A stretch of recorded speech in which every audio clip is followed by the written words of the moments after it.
नमस्कार दोस्तों, स्वागत है आपका स्टडी फॉर सिविल सर्विसेज में। उत्तर प्रदेश का कंप्लीट कॉम्प्रिहेंसिव करंट अफेयर है ये। उत्तर प्रदेश की जितनी भी सरकारी वेबसाइट है प्लस जितने भी लेटेस्ट एक्ट हैं, लेटेस्ट रिपोर्ट्स हैं, जो गवर्नमेंट ऑथेंटिक साइट्स हैं, जहां से जितनी भी उत्तर प्रदेश की न्यूज होती है उन सबको छांट के लाया गया है ये करंट अफेयर।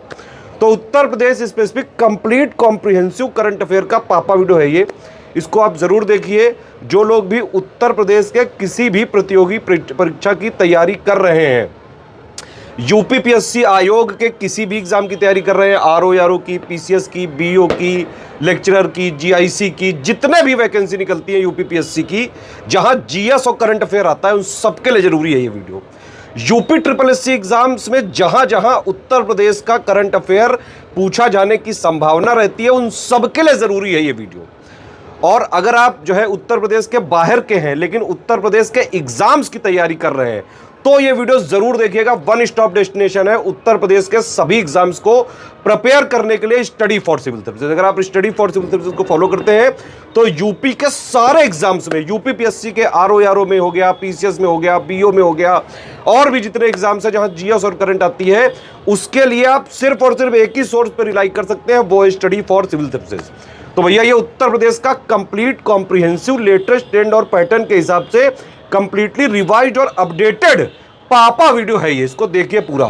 वीडियो के लिए हम पहले ही बता चुके हैं, वीडियो फ्री थे, फ्री है, फ्री रहेंगे। पिछले 8 साल से इसको फॉलो करने वाला, स्ट्रिक्टली फॉलो करने वाला सिर्फ एक यूट्यूब चैनल है, वो है study for civil services.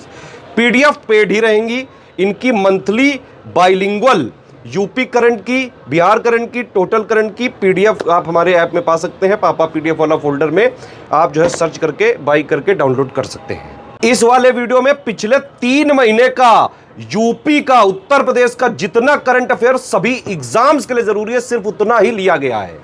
Study for civil services का Uttar Pradesh current affair special का ये वीडियो रहेगा बाइलिंगुअल फॉर्मेट में, अगस्त मंथ 2025 का। स्टडी फॉर सिविल सर्विसेज का कोई भी अगर आपको पेड कोर्स ज्वाइन करना है टेलीग्राम में या फिर हमारे एप्लीकेशन पर, कोई भी आपकी क्वेरी है, इन गिवन नंबर्स पर व्हाट्सएप मैसेज करके आप जानकारी प्राप्त कर सकते हैं हमारे टेलीग्राम पेड कोर्सेज के बारे में। यदि ऐप कोर्सेज में भी आपको कोई कंफ्यूजन है तो आप इसमें पूछ सकते हैं।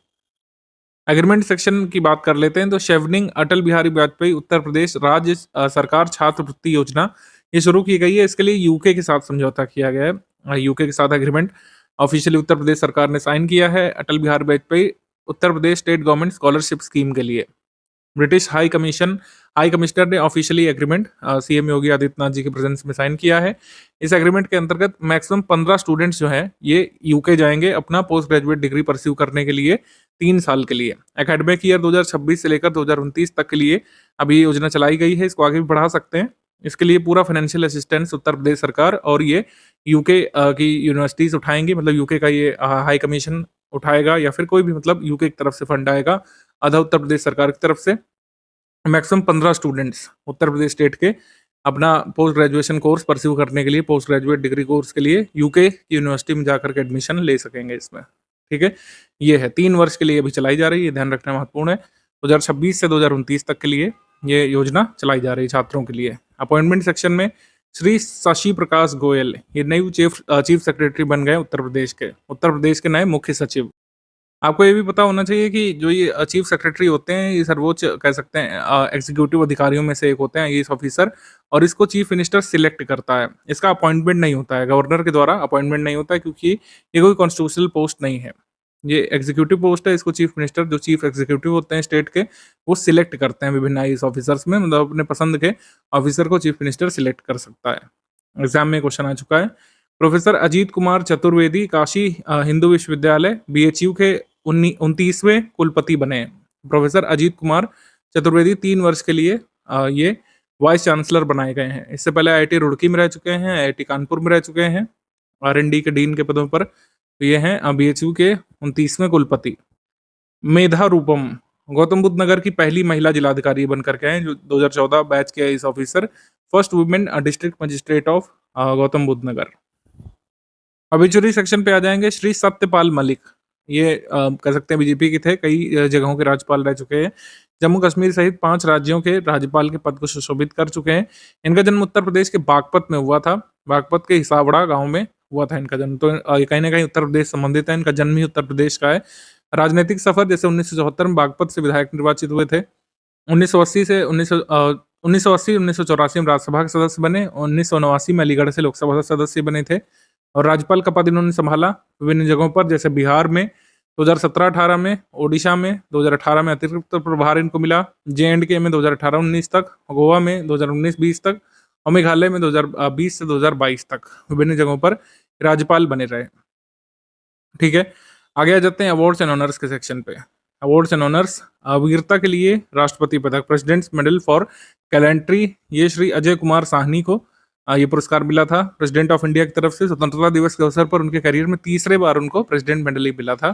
ठीक है, ये उत्तर प्रदेश कैडर के 2009 बैच के अधिकारी हैं, श्री अजय कुमार साहनी।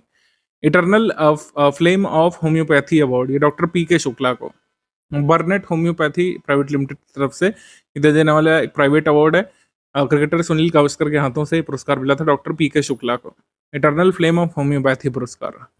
आगे भारतीय उपमहाद्वीप उत्तरदायी पर्यटन पुरस्कार या फिर इंडियन सबकॉन्टिनेंटल रिस्पॉन्सिबल टूरिज्म अवार्ड, ये कारिकोट विलेज जो बहराइच में है उसको मिला था ICRT इंडिया फाउंडेशन की तरफ से। थारू जनजाति बहुल ये गाँव है, भारत नेपाल सीमा पर और कतरनिया घाट वन्यजीव अभयारण्य के निकट है ये कारिकोट गांव। इस पहल में होम स्टे, इको टूरिज्म और थारू जनजाति से संबंधित सांस्कृतिक अनुभवों पर विशेष बल दिया गया है। तो ये कारिकोट विलेज को ये मिला है ICRT का जो है इंडियन सबकॉन्टिनेंटल रिस्पॉन्सिबल टूरिज्म का पुरस्कार। आगे है राष्ट्रीय शिक्षक पुरस्कार। राष्ट्रीय शिक्षक पुरस्कार में देश भर से टीचर्स चुने जाते हैं।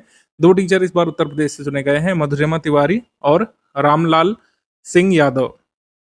मधुरिमा तिवारी कहाँ से टीचर हैं? मिर्जापुर के टीचर हैं और श्री रामलाल यादव ये हैं भदोही से। शिक्षक दिवस के अवसर पर 5 सितंबर 2025 को इनको सम्मानित किया गया था, ये ध्यान रखा जा सकता है। देश भर से विभिन्न टीचर्स को मिलता है, उत्तर प्रदेश से 2 टीचर को चुना गया है, ये ध्यान रख सकते हैं। स्कीम्स कैंपेन इनिशिएटिव में ऑपरेशन महाकाल, कानपुर पुलिस ने ऑपरेशन महाकाल चलाया था।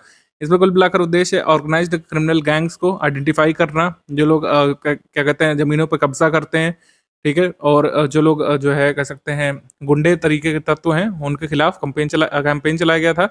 तो फर्स्ट फेज में कंप्लेंट्स वगैरह कलेक्ट की गई थी और द्वितीय फेज में जांच वगैरह करके ऐसे तत्वों पर FIR वगैरह दर्ज की गई थी, ये यहाँ पे करना था। उत्तर प्रदेश में आपको पता है कि जो क्राइम्स है उसमें एक महत्वपूर्ण क्राइम्स है दूसरे की जमीन पे कब्जा कर लेना। तो ऐसे लोगों के खिलाफ जो कब्जा करते हैं, कराते हैं दूसरों से, उनके खिलाफ ये किया गया था ऑपरेशन महाकाल।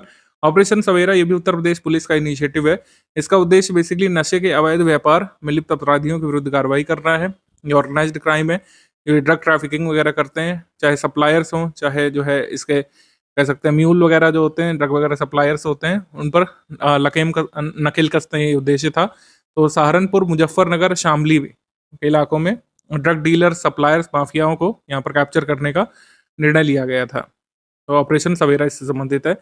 उत्तर प्रदेश MSME औद्योगिक संपदा प्रबंधन नीति आ गई है और इसका मुख्यतः उद्देश्य क्या है, अगर एक लाइन में समझे, भूमि आवंटन को सरल बनाना। अगर किसी को यहाँ पर MSME यूनिट लगाना है तो उसको भूमि आवंटन सही से मिल जाए, लैंड एलोकेशन सही से हो जाए और स्मूथली हो जाए, ये इंश्योर करने के लिए ये नई नीति आई, उत्तर प्रदेश MSME औद्योगिक संपदा प्रबंधन नीति। अगर कोई SC जाति का, ST जाति का उद्यमी है तो उसको भूखंड पर 10% जो है आरक्षण मिलेगा। भूखंड और शेड, मतलब ये 10% भूखंड और शेड SC-ST उद्यमियों के लिए आरक्षित कर लिए गए हैं। लेकिन अगर कोई ऐसे SC-ST अभ्यर्थी सामने नहीं आते हैं तो अन्य जो समुदाय के अभ्यर्थी हैं उनको भी दिया जा सकता है, ये यहाँ पे कहा गया है। आगे उत्तर प्रदेश फुटवेयर, चमड़ा और गैर चमड़ा क्षेत्र विकास नीति भी अप्रूव हुई है।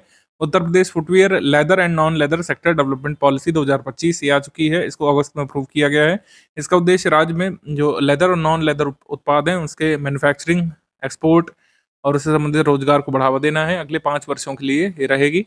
इसका उद्देश्य है अब करीब 22 लाख नए रोजगार सृजित करना, विशेषकर वेस्टर्न ये ईस्टर्न उत्तर प्रदेश में, बुंदेलखंड जैसे क्षेत्रों में जहाँ पर रोजगार कमी है वहाँ पर नए रोजगार सृजित करना इसका उद्देश्य है। फुटवेयर को प्रमोट करने के लिए चीन और जापान जैसे देशों में इन्वेस्टमेंट कैंपेन्स भी चलाए जाएंगे, ये कहा गया है, और कई सारे फुटवेयर पार्क्स भी स्टैब्लिश किए जाएंगे, ये इसका लक्ष्य है। सड़क सुरक्षा मित्र जो प्रोग्राम शुरू किया गया उत्तर प्रदेश डिपार्टमेंट, जो मतलब उत्तर प्रदेश का जो परिवहन विभाग है उसके साथ इसमें शामिल है यूथ अफेयर्स का विभाग, क्योंकि 28 जिलों में 18 से 28 वर्ष के युवाओं को इसमें 1 सप्ताह के लिए शामिल किया जाएगा। सिविल इंजीनियरिंग के छात्रों को 15 दिवस का प्रशिक्षण दिया जाएगा रोड सेफ्टी में। और जो वॉलंटियर्स वगैरह हैं, उनको गुड समैरिटन पुरस्कार वगैरह भी मिलेगा, जो सड़क सुरक्षा प्रमोट करने के लिए उत्कृष्ट कार्य कर रहे हैं। माई भारत प्लेटफॉर्म के माध्यम से युवाओं को सड़क सुरक्षा के लिए वॉलंटियर बनाया जाएगा। प्रथम चरण में देश भर के 100 जिलों का चयन किया गया है, जिसमें उत्तर प्रदेश के 28 जिले चुने गए हैं। देश भर के 100 जिलों में से 28 उत्तर प्रदेश के चुने गए हैं। ठीक है, तो इसमें वॉलंटियर वगैरह बनाए जाएंगे इस प्रोग्राम में, जो रोड सेफ्टी को प्रमोट करेंगे। वॉलंटियर बनने के लिए एक अनिवार्य शर्त ये होगी कि उनका कोई भी ऐसा ट्रैफिक वायलेशन केस या चालान वगैरह उनकी गाड़ी का नहीं होना चाहिए। समिट सेक्शन पे आ जाएंगे। अगस्त मंथ में रोजगार महाकुंभ इंदिरा गांधी प्रतिष्ठान लखनऊ में ये हुआ था 26 से 28 अगस्त के बीच।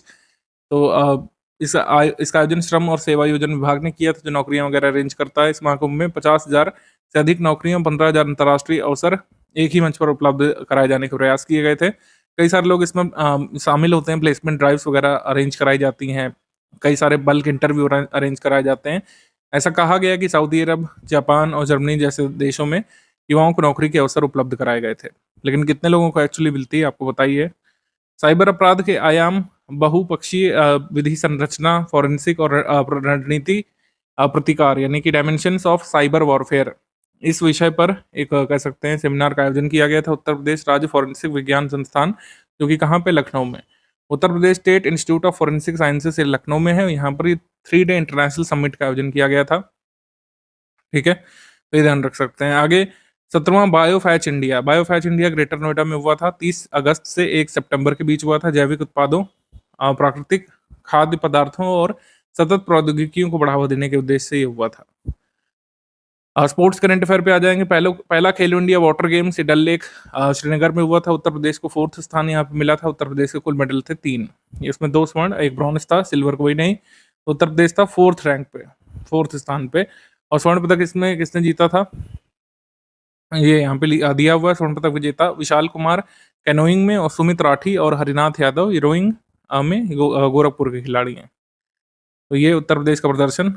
और उसके बाद चौथी सब junior under 15 boys and girls national championship हुई थी ग्रेटर नोएडा उत्तर प्रदेश में। और हरियाणा के लड़कों और लड़कियों ने अपने अपने वर्ग में शीर्ष स्थान प्राप्त किया था। उत्तर प्रदेश के बालक वर्ग में 2 स्वर्ण, 1 रजत और 2 कांस्य पदक जीते गए थे। विश्व मुक्केबाजी कप, वर्ल्ड बॉक्सिंग कप जो हुआ था मैन एंड वुमेन का, उत्तर प्रदेश के ग्रेटर नोएडा में ये जो है मतलब ये होना है। ठीक है, world boxing cup man and women का ये कहाँ पे होगा, ग्रेटर नोएडा में। पहली बार ग्रेटर नोएडा में होगा, ये नवंबर में होगा। और इसमें लगभग 450 बॉक्सर्स भाग लेंगे। 80 से अधिक देशों के बॉक्सर्स इसमें भाग लेंगे। ठीक है, ये यहाँ पे जानकारी दी गई है। आपको पता होना चाहिए वर्ल्ड बॉक्सिंग कप ये पहली बार नोएडा में होगा, ग्रेटर नोएडा में होगा एक्चुअली। ठीक है, रैंक्स एंड रिपोर्ट्स देख लेते हैं। एनुअल सर्वे ऑफ इंडस्ट्रीज की ये रिपोर्ट आई थी ministry of statistics and programme implementation की। इसमें जीवीए ग्रोथ के डेटा आए थे। जीवीए वृद्धि के मामले में शीर्ष भारतीय राज्य कौन सा है, उत्तर प्रदेश। ठीक है, जीवीए में वृद्धि के मामले में उत्तर प्रदेश टॉप पर है। और कुल कारखानों की संख्या के मामले में उत्तर प्रदेश देश भर में 4th प्लेस पर है। देश भर में उत्तर प्रदेश फैक्ट्रीज की संख्या के मामले में जो है ये 4th पर है इन terms of total number of factories. और उत्तर प्रदेश का शेयर यहाँ पर पूरे देश का 8.51% है टोटल नंबर ऑफ फैक्ट्रीज में। इसमें टॉप पर है तमिलनाडु। तमिलनाडु टॉप पर है इसमें नंबर ऑफ फैक्ट्रीज के मामले में। फर्स्ट तमिलनाडु, सेकंड है गुजरात, और थर्ड है महाराष्ट्र। तो 4th पर है उत्तर प्रदेश। उत्तर प्रदेश जो है ये टॉप 5 स्टेट्स में शामिल होगा इन terms of industrial employment. Industrial employment के मामले में उत्तर प्रदेश जो है ये है टॉप 5 में। रोड एक्सीडेंट्स इन इंडिया 2023 की रिपोर्ट जो ministry of road transport highways की तरफ से आई है, सेंट्रल गवर्नमेंट के मतलब मिनिस्ट्री की रिपोर्ट है। इसमें number of road accident death के मामले में ध्यान रखिएगा, रोड एक्सीडेंट डेथ है यानी सड़क से होने वाली दुर्घटनाओं से होने वाली मृत्यु के मामले में टॉप पर है उत्तर प्रदेश, सेकंड पर तमिलनाडु है। रोड एक्सीडेंट्स की नहीं, रोड एक्सीडेंट डेथ की बात हो रही है। इसमें टॉप पर उत्तर प्रदेश है, सेकंड पर तमिलनाडु है। एमसीक्यू सेक्शन पे आ जाएंगे अब हम लोग। एमसीक्यू सेक्शन में आर्थिक अपराध शाखा के बारे में उत्तर प्रदेश इकोनॉमिक ऑफेंसेस विंग जो बनाई गई है, ये इमरजेंसी हेल्पलाइन जो 112 चलती है उत्तर प्रदेश में, उससे ईओडब्ल्यू को कह सकते हैं इंटीग्रेट कर दिया, यानी कि इकोनॉमिक ऑफेंसेस भी जो हो जाते हैं उसको भी इसमें सुना जाएगा। पहले क्या होता था कि 112 पे जाओ तो वो कह देते थे कि इसके लिए आप थाने जाइए, 112 इसमें हेल्प नहीं करेगी इकोनॉमिक ऑफेंसेस में। तो इसमें इकोनॉमिक और फाइनेंशियल क्राइम्स की रिपोर्टिंग आसान हो पाएगी, ये सही है। फिर ये है कि अपराध शाखा की प्रेरणा ली गई है ईडी से, ये रॉन्ग है। अब ये जो नया विंग बनाया गया है, ये किससे प्रेरित है? सीबीआई की संरचना से प्रेरित है। सीबीआई से प्रेरणा लेकर के इसको सृजित किया गया है और 112 के साथ इंटीग्रेट किया गया है। हमारा आंसर इसमें सही हो जाएगा 1 एंड 2 ओनली। ए यहाँ पे सही है, ए यहाँ पे सही है आपका। अब इसमें कैसे क्राइम्स रिपोर्ट कर सकते हैं? जैसे जो पॉन्जी स्कीम्स आती हैं, स्टैम्प फ्रॉड होता है, मल्टी मार्केटिंग फ्रॉड होता है कि आपको मार्केटिंग करते हैं कि आप इसमें पैसा लगाइए, ₹5 आपको 50,000 मिल जाएँगे। ठीक है? ये जो पॉन्जी स्कीम वगैरह आती हैं, इसको आप रिपोर्ट कर सकते हैं 112 से। पहले नहीं कर सकते थे। हाल ही में जारी किए गए उत्तर प्रदेश के आंकड़ों के अनुसार अक्टूबर 2019 से लेकर सितंबर 2024 तक राज्य में कुल कितना प्रत्यक्ष विदेशी निवेश प्राप्त हुआ है? टोटल एफडीआई जो प्राप्त हुआ है वो है यहाँ पे सी, $1.7 बिलियन का, सी। और उत्तर प्रदेश जो है 11th मोस्ट अट्रैक्टिव स्टेट बन गया इंडिया का फॉर एफडीआई। आगे बढ़ेंगे हम लोग। उत्तर प्रदेश में शुरू किए गए निवेश मित्र पोर्टल 3.0 के संबंध में कौन सा कथन रॉन्ग है? निवेश मित्र के बारे में पूछा गया था आरओ पेपर में भी।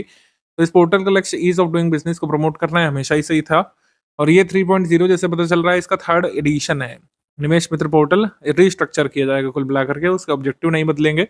उन्नत फीचर इसमें जोड़े गए हैं, जैसे एआई संचालित बहुभाषी चैटबॉट इसमें जोड़ा गया है, जिससे विभिन्न देशों के लोग इसमें क्वेरी कर सके उत्तर प्रदेश में इन्वेस्टमेंट के बारे में। और भौगोलिक सूचना प्रणाली जीआईएस से इंटीग्रेट नहीं किया जाएगा, ये इसमें कहा गया है। ये वाला कथन रॉन्ग है, जीआईएस से इंटीग्रेट किया जाएगा, ये वाला स्टेटमेंट रॉन्ग है, 3rd वाला। हमारा आंसर क्या हो जाएगा इसमें? ओनली 3, ओनली 3 वाला इनकरेक्ट है। First 2 statement are correct. ठीक है, ए यहाँ पे सही है। निवेश मित्र पोर्टल में कुल मिलाकर के जो बिजनेस प्रपोजल्स आते हैं उसको यहाँ पे भेजा जाता है और इसमें कंप्लाइंस हासिल करने का प्रयास किया जाता है। जिसे किसी को भी उत्तर प्रदेश में बड़ा बिजनेस डालना है वो क्वेरी कर सकता है डायरेक्टली, जो नोडल एजेंसीज है उनसे बात भी कर सकता है इसके माध्यम से, निवेश मित्र के माध्यम से। मतलब कुल मिला के जो प्रक्रिया है डॉक्यूमेंटेशन, उसको सरल बनाने का उद्देश्य है। लखनऊ मेट्रो परियोजना के चरण 1B के बारे में कौन सा कथन यहाँ पे सही है? मतलब ये मेट्रो को इंक्रीज किया जाएगा, मेट्रो में नई लाइन डाली जाएगी लखनऊ मेट्रो में 11.165 किलोमीटर लंबी। और लखनऊ में जब ये एक्टिव हो जाएगा ये बन करके, ठीक है, तो कुल मिलाकर के active metro rail network Lucknow कितना हो जाएगा? 34 किलोमीटर हो जाएगा करीब। तो ये सही है, तो दोनों कथन यहाँ पे सही है। आंसर हो जाएगा यहाँ पे C, both 1 and 2 correct, both 1 and 2 correct, C. Uttar Pradesh सरकार जो दिव्यांग छात्रों के लिए भरण पोषण भत्ता देती है, मेंटेनेंस अलाउंस देती है, तो उसके बारे में बताना है कौन सा कथन यहाँ पे सही है। उत्तर प्रदेश सरकार द्वारा अगस्त 2025 में दिव्यांग छात्रों के लिए भरण पोषण भत्ते की राशि को 2,000 रुपए से बढ़ाकर 4,000 रुपए कर दिया गया है। ये वाला कथन आपका सही है, ये राशि 2 गुना कर दी गई है। उत्तर प्रदेश से बाहर स्थित विद्यालयों द्वारा संचालित उत्तर प्रदेश के परिसरों में पढ़ने वाले छात्रों को भी संशोधित योजना के तहत छात्रवृत्ति दी जाएगी। ये कह रहा है कि मतलब जैसे कोई यूनिवर्सिटी बाहर की है, उसका कैंपस उत्तर प्रदेश में, तो उसमें पढ़ने वाले छात्र को भी छात्रवृत्ति मिलेगी, ये रॉन्ग है। उत्तर प्रदेश सरकार की जो नई नीति है उसमें कहा गया कि अगर यूनिवर्सिटी भी यहीं की है और यहीं पर उत्तर प्रदेश के अंदर कैंपस है तभी उसको लाभ मिलेगा। इस छात्रवृत्ति के लिए कोई अधिकतम आयु नहीं, ये गलत है। मैक्सिमम एज लिमिट निर्धारित कर दी गई है, मैक्सिमम एज लिमिट है 40 ईयर्स। 40 ईयर्स से अगर कोई ज़्यादा है तो उसको स्कॉलरशिप नहीं मिलेगी, बल्कि दिव्यांगजनों से संबंधित और कोई योजना है तो वो मिलेगी, स्कॉलरशिप नहीं मिलेगी। या फिर कह सकते हैं मतलब उनको ये वाला अलाउंस नहीं मिलेगा, 4,000 रुपये वाला, महीने वाला। तो हमारा आंसर क्या हो जाएगा इसमें? कौन सा करेक्ट है? तो इसमें आंसर हो जाएगा ओनली 1, ओनली 1, केवल 1, ए यहाँ पे सही हो जाएगा। इसके साथ ही डिजी लॉकर रजिस्ट्रेशन यहाँ पे मैंडेटरी कर दिया गया है। डिजी लॉकर बहुत एग्जाम में आता रहता है, जब इन्फॉर्मेशन टेक्नोलॉजी से कोई क्वेश्चन पूछते हैं तो डिजी लॉकर के बारे में आपको पता होना चाहिए। ज़्यादातर स्कीमों का जो वेरिफिकेशन है डिजी लॉकर के माध्यम से होता है, जिससे फ्रॉड वगैरह ना हो। डिजी लॉकर को अब लॉन्च किया गया था, डिजिटल इंडिया के साथ ही साथ कह सकते हैं ये आया है 1 जुलाई 2015 को। 1 जुलाई 2015 को पीएम मोदी जी ने डिजी लॉकर लॉन्च किया था, ये याद रखिएगा। Digi locker was launched in 1 जुलाई 2015। 1 अगस्त 2025 को उत्तर प्रदेश के किस रेलवे स्टेशन ने अपनी स्थापना के करीब 100 वर्ष पूरे कर लिए हैं? ठीक है, तो 100 वर्ष पूरे किए हैं चारबाग रेलवे स्टेशन ने। इससे एक कहानी भी जुड़ी है कि जवाहरलाल नेहरू जी और महात्मा गांधी जी की पहली ऑफिशियल मुलाकात यहीं पे हुई थी। ठीक है, जब जो कह सकते हैं लखनऊ सेशन में पार्टिसिपेट करने के लिए गांधी जी मतलब आए थे, और लखनऊ सेशन जो हुआ था लखनऊ पैक्ट वाला, तो चारबाग में मीटिंग हुई थी महात्मा गांधी जी की और नेहरू जी की। 100 वर्ष इसके पूरे हो चुके हैं। इस स्टेशन का जो है कह सकते हैं फाउंडेशन स्टोन किसने रखा था? बिशप जॉर्ज हार्बर्ट ने 1914 में, और इसका कंस्ट्रक्शन 1923 में कंप्लीट हो पाया था। J.H. हॉर्निमैन ने इसको बनवाया था। आगे है, छत्रपति शिवाजी महाराज को समर्पित स्मारक निर्माण की घोषणा के संबंध में कौन सा कथन सही है? आगरा के कोठी मीना बाजार में छत्रपति शिवाजी महाराज का एक मेमोरियल बनवाया जाएगा, कोठी मीना बाजार में, और Uttar Pradesh tourism development corporation इसको बनाएगा। ये सही है। तुम्हारा आंसर सही क्या हो जाएगा इसमें? C, both 1 and 2 correct. एक और दो दोनों सही है। अगस्त 2025 में उत्तर प्रदेश के किस शहर में स्थित इंदिरा गांधी नक्षत्रशाला को 2 साल बाद नए रूप और अत्याधुनिक तकनीक के साथ दर्शकों के लिए फिर से खोला गया है? इंदिरा गांधी प्लेनेटेरियम कहाँ पे स्थित है? ये राजधानी में है, लखनऊ में। डी यहाँ पे सही है, डी। आगे प्रश्न है कि अगस्त 2025 में उत्तर प्रदेश के किस जिले में स्थित गंज ख्वाजा रेलवे स्टेशन से झारखंड के गढ़वा तक भारत और एशिया की सबसे लंबी मालगाड़ी रुद्रास्त्र का एक ट्रायल रन किया गया था? India's and Asia's longest freight train Rudrastra का ट्रायल रन कहाँ से किया गया था, कहाँ तक? चंदौली से जो है गढ़वा तक। चंदौली के मतलब कह सकते हैं ये गंज ख्वाजा स्टेशन से गढ़वा झारखंड तक किया गया था, तो चंदौली से ये चली थी ट्रेन। ये ध्यान रखिएगा। इसने 209 किलोमीटर का ये सफ़र तय किया था 5 घंटे 10 मिनट में 40.5 किलोमीटर पर आवर की एवरेज स्पीड से। ये ट्रेन कितनी लंबी है,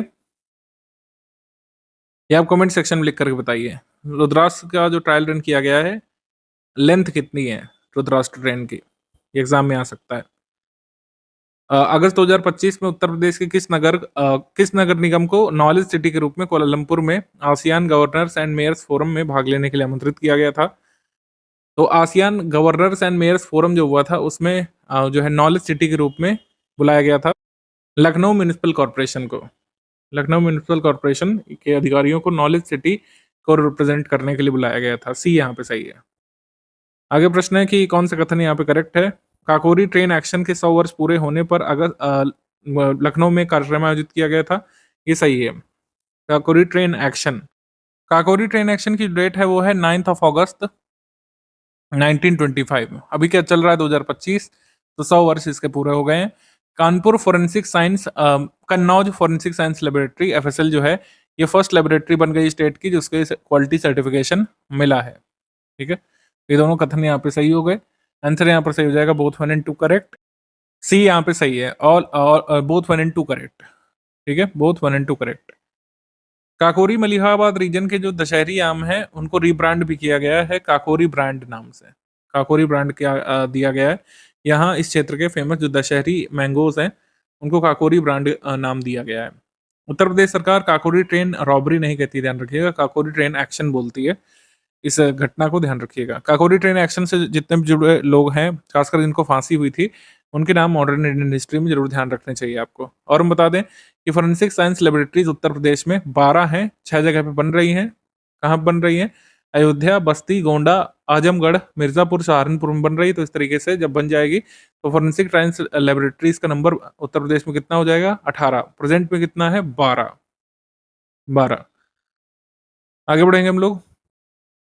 कौन सा कथन यहाँ पे इनकरेक्ट है? सांख्यिकी और कार्यक्रम कार्यान्वयन मंत्रालय के आंकड़ों के अनुसार उत्तर प्रदेश सकल राज्य घरेलू उत्पाद GSDP के मामले में भारत में सबसे तेजी से वृद्धि करने वाला राज्य बन गया है। ये कथन इनकरेक्ट है क्योंकि सेकंड कह सकते हैं उत्तर प्रदेश का नाम है इन टर्म्स ऑफ इम्प्रूवमेंट या फिर in terms of growth in GSDP growth के मामले में जो है second largest growing state, second fastest growing state Uttar Pradesh बन गया है तमिलनाडु के बाद।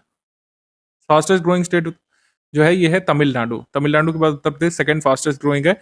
और इन terms of economy third largest economy है स्टेट्स के मामले में। और महाराष्ट्र फर्स्ट नंबर पर है, सेकंड पर तमिलनाडु। ये नीति आयोग के डेटा के अनुसार है। थर्ड लार्जेस्ट इकोनॉमी है उत्तर प्रदेश की नीति आयोग डेटा के अनुसार। इस क्वेश्चन का सेकंड स्टेटमेंट है कि ग्रोथ रेट ऑफ उत्तर प्रदेश की कितनी रही है? 5.5% से लेकर 8.9% तक की ग्रोथ उत्तर प्रदेश ने दर्ज की है। ये सही है। आंसर यहाँ पर सही हो जाएगा बी, ओनली सेकंड। इनकरेक्ट पूछा है तो हो जाएगा only first. Incorrect only first. GSDP growth के मामले में तमिलनाडु के बाद सेकंड नंबर पर है उत्तर प्रदेश। फिर क्वेश्चन है कि उत्तर प्रदेश के पहले ग्रीन हाइड्रोजन प्लांट का लोकार्पण किस स्थान पे किया गया था? गोरखपुर में किया गया था। सी, गोरखपुर। ये कुल मिलाकर देश का दूसरा ग्रीन हाइड्रोजन प्लांट है। उत्तर प्रदेश का पहला है खानिमपुर विलेज में, गोरखपुर डिस्ट्रिक्ट में। Torrent gas and torrent power इसको बना रहा है।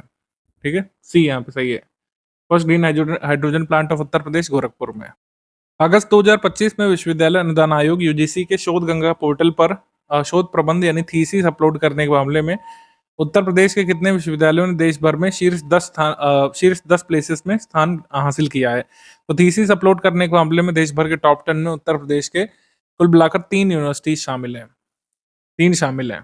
ठीक है, अलीगढ़ मुस्लिम यूनिवर्सिटी और छत्रपति शाहूजी महाराज यूनिवर्सिटी जो कानपुर में है, और बीएचयू थीसिस अपलोड करने के मामले में। सी यहाँ पे है, सही है। India first drone forensic laboratory कहाँ पे सेटअप की गई है? लखनऊ में। लखनऊ के UP state institute of forensic sciences में ही ये इंडिया की first drone forensic laboratory setup की गई है लखनऊ में। ये यहाँ पे सही है। और जो है इसको कंसेप्चुलाइज किसने किया? मिलिंद राज, जिनको ड्रोन मैन ऑफ इंडिया कहा जाता है। साथ ही कह रहे हैं कि एक डेडिकेटेड ड्रोन फोर्स भी सेटअप की जाएगी उत्तर प्रदेश स्टेट में। आगे प्रश्न है, which city of India has become the first to install portable solar panels between railway tracks? और रेलवे ट्रैक्स के बीच में पोर्टेबल सोलर पैनल लगाने वाला पहला जो कह सकते हैं सिटी कौन से बना है? वाराणसी में। मतलब पटरियों के बीच में सोलर पैनल लगाए गए थे। ये रिमूवेबल सोलर पैनल सिस्टम इसमें लगाया गया था वाराणसी में। सी यहाँ पे सही है। बनारस लोकोमोटिव वर्क्स में लगाए गए थे, बीएलडब्ल्यू में। अगस्त 2025 में किस मंदिर परिसर क्षेत्र को आधिकारिक तौर पर प्लास्टिक मुक्त घोषित किया गया था? काशी विश्वनाथ धाम में इस बार तय किया गया था कि मतलब चढ़ावा चढ़ाते समय किसी भी प्लास्टिक प्रोडक्ट्स को, मतलब सिंगल यूज प्लास्टिक को नहीं लेकर आएंगे आप। मतलब पन्नी में दूध, पन्नी में पूजा सामग्री, फूल वगैरह नहीं ले जाएंगे। तो एक तरीके से plastic free, single use plastic free क्षेत्र ये बन गया था काशी विश्वनाथ जी का मंदिर। ये यहाँ पे सही है। कौन सा कथन यहाँ पे करेक्ट है ये बताना है। तो करेक्ट पूछा है, गृह मंत्रालय द्वारा उत्तर प्रदेश के शाहजहांपुर जिले में स्थित जलालाबाद नगर का नाम बदलकर आधिकारिक रूप से परशुरामपुरी करने की स्वीकृति प्रदान कर दी गई है। जलालाबाद जो टाउन है, कहाँ पे? शाहजहांपुर डिस्ट्रिक्ट में जलालाबाद। अब ये परशुरामपुरी नाम से जाना जाएगा। जो जलालाबाद टाउन, ये लॉर्ड परशुराम को बर्थ प्लेस माना जाता है एज पर माइथोलॉजिकल टेक्स्ट। तो यहाँ पर आंसर हो जाएगा सी, बोथ 1 and 2 करेक्ट। वैसे जलालाबाद नगर नाम किसने दिया था? ये मिडिवल पीरियड में नाम पड़ा था 1560 में, जलालुद्दीन मोहम्मद अकबर के नाम पर, क्योंकि अकबर का पूरा नाम है जलालुद्दीन मोहम्मद अकबर। इसमें आंसर होगा सी। आगे प्रश्न है, उत्तर प्रदेश पुलिस की इमरजेंसी यूनिट 112 ने कौन सा एक स्पेशल इनिशिएटिव लॉन्च किया to reconnect with senior citizens registered in which scheme on the occasion of world senior citizen day? World senior citizen day 21 अगस्त के दिन, मतलब किस कह सकते हैं योजना से सीनियर सिटीजन्स को कनेक्ट करने का निर्णय लिया है 112 इमरजेंसी यूनिट ने? सवेरा स्कीम के तहत, सवेरा योजना। सवेरा योजना ये पहले की है, ये 26 अक्टूबर 2019 को लॉन्च की गई थी उत्तर प्रदेश पुलिस के द्वारा, सवेरा स्कीम। इसका कुल मिलाकर उद्देश्य है रेगुलर कम्युनिटी डायलॉग सीनियर्स के साथ मेंटेन करना। एक special senior citizen cell district level पर बनाया जाएगा और हर पुलिस स्टेशन पर भी ऐसे सेल बनाए जाएंगे जो सीनियर सिटीजन की समस्याओं का जो निराकरण करते रहे। अगर किसी सीनियर सिटीजन को इससे जो है जुड़ना है तो 112 पर रजिस्टर कर सकता है खुद को। मतलब सीनियर सिटीजन को कोई इमीडिएट सर्विस चाहिए तो 112 से प्राप्त कर सकते हैं। अटल आवासीय विद्यालयों के लिए एकीकृत निगरानी प्रणाली आईएमएस के संबंध में कौन सा कथन सही है? होटल रेजिडेंशियल स्कूल्स के लिए integrated monitoring system IMS launch कर दिया गया है, ये सही है। तो इससे क्या होगा कि अटल रेजिडेंशियल स्कूल्स जो चल रहे हैं उनकी मॉनिटरिंग में आसानी रहेगी, डिजिटल मॉनिटरिंग उनकी की जाएगी। 18 अटल रेजिडेंशियल स्कूल्स जो उत्तर प्रदेश में, ये जो बजट में अनाउंस किए गए थे 2023 में, तब से चल रहे हैं और इसमें 18,000 स्टूडेंट्स पढ़ते हैं। आंसर यहाँ पर सही हो जाएगा सी, बहुत मतलब 1 and 2 करेक्ट है, सी। आगे बढ़ेंगे हम लोग। इसमें बताना है कि doctor APJ Abdul Kalam technical university, जिसको एकेटीयू कहा जाता है, इसने कहा है कि एस्ट्रोनॉट शुभांशु शुक्ला के नाम पर एक इनोवेशन एक्सप्रेस लैब ये शुरू करेंगे। सही है, innovation express lab. City Montessori school Lucknow ने भी कहा है कि ये शुभांशु शुक्ला इनोवेशन एक्सप्रेस नामक एक मोबाइल इनोवेशन प्रोग्राम शुरू करेंगे। ये भी सही है। हमारा आंसर सही हो जाएगा इसमें C, both 1 and 2 correct. Both 1 and 2 correct. और इंडिया पोस्ट ने भी एक पोस्टल कवर लॉन्च किया गया था इनके कह सकते हैं सम्मान में। बर्ड फ्लू के बारे में क्या सही है? बर्ड फ्लू फैल रहा है उत्तर प्रदेश में, तो ये बैक्टीरिया से होता है। ये पहला कथन रॉन्ग है, क्योंकि ये H5N1 वायरस से होता है। किससे होता है? विषाणु से, यानी H5N1 वायरस से होता है। बर्ड फ्लू को डिटेक्ट किया गया था सबसे पहली बार हांगकांग में ईयर 1997 में। ईयर 1997 में सबसे पहले इसको हांगकांग में डिटेक्ट किया गया था। ये सही है। हमारा आंसर क्या हो जाएगा इसमें? इसमें करेक्ट पूछा है, इसमें करेक्ट पूछा है, तो इसका आंसर हो जाएगा C, only two. Only two, C मतलब बी, केवल 2। आगे बढ़ते हैं हम लोग। Which of the following statement is are correct? Uttar Pradesh सरकार ने राष्ट्रीय राजधानी क्षेत्र में पटाखों के निर्माण, भंडारण, बिक्री, उपयोग पर पूर्ण प्रतिबंध लगा दिया है सुप्रीम कोर्ट के आदेश के बाद। और ये फायर क्रेकर्स पर बैन एनसीआर रीजन में लागू होगा। तो एनसीआर के जितने, मतलब एनसीआर रीजन में उत्तर प्रदेश के जितने भी जिले आते हैं वहां पे लागू होगा ये।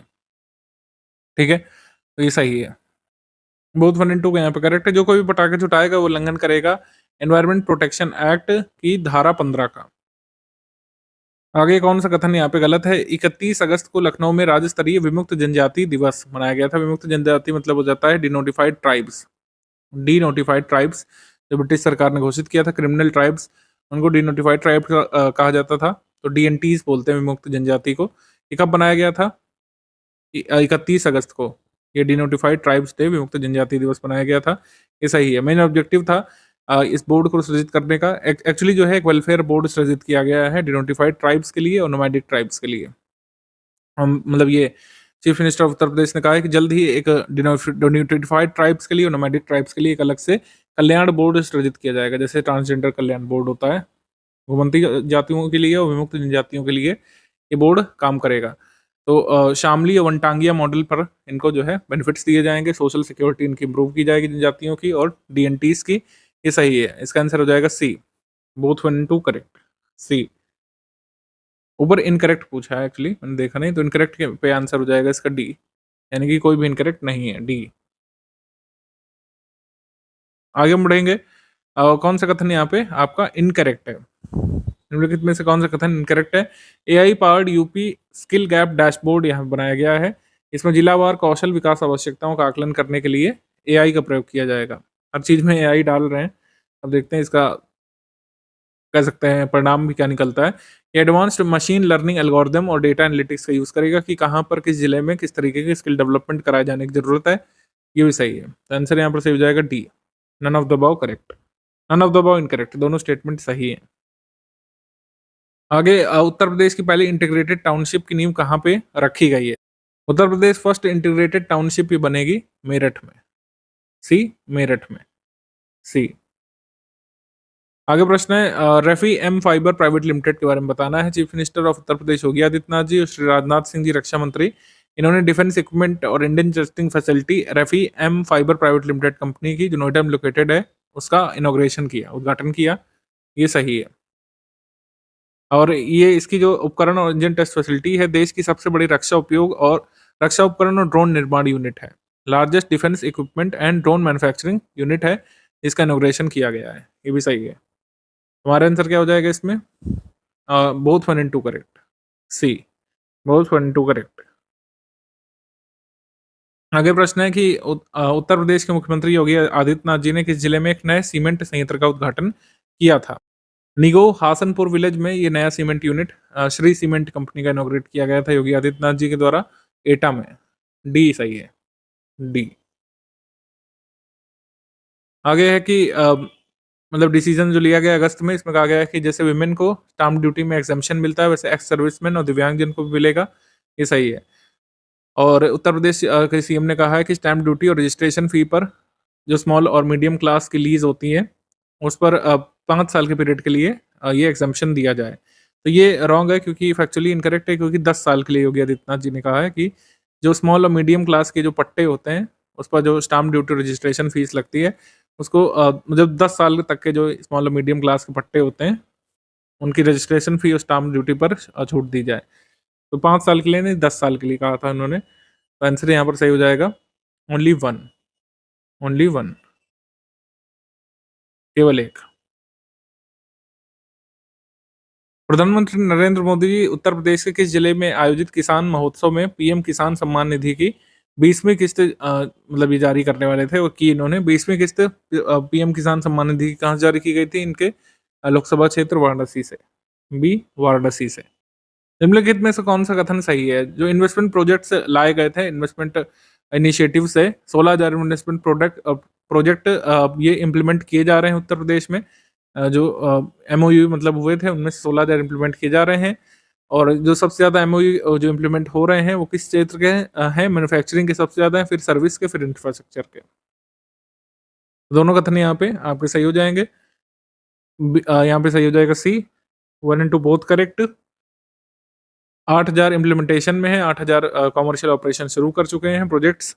आगे 30 अगस्त 2025 को केंद्रीय मंत्री अश्विनी वैष्णव ने किस शहर में देश के प्रथम टेम्पर्ड ग्लास निर्माण कारखाने का उद्घाटन किया है?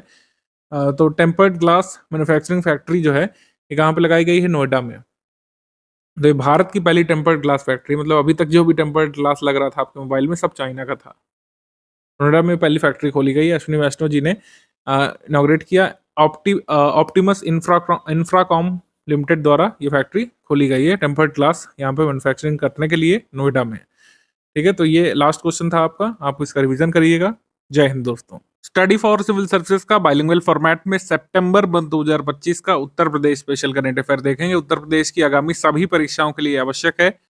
आपको बता दें यूपीपीएससी 2026 प्रीलिम्स के लिए हमारा पेड बैच चल रहा है, आप इसको ज्वाइन कर सकते हैं। इन गिवन नंबर्स में से किसी भी एक पर कॉल करके व्हाट्सएप मैसेज करके अधिक जानकारी प्राप्त की जा सकती है।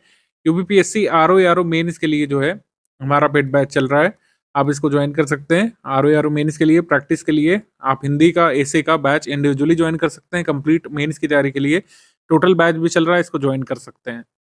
आईआईटी खड़गपुर और उत्तर प्रदेश ट्रांसपोर्ट डिपार्टमेंट के बीच यहाँ पर समझौता हुआ है। कई सारी जो ट्रांसपोर्ट सर्विसेज हैं उसको डिजिटाइज करना चाहता है उत्तर प्रदेश। उत्तर प्रदेश की जनसंख्या काफ़ी ज़्यादा है। आप कभी भी अपने डिस्ट्रिक्ट के आरटीओ में गए होंगे, रोड टैक्स ऑफिस में, तो आपने देखा होगा लंबी लंबी कतारें लगी हुई हैं।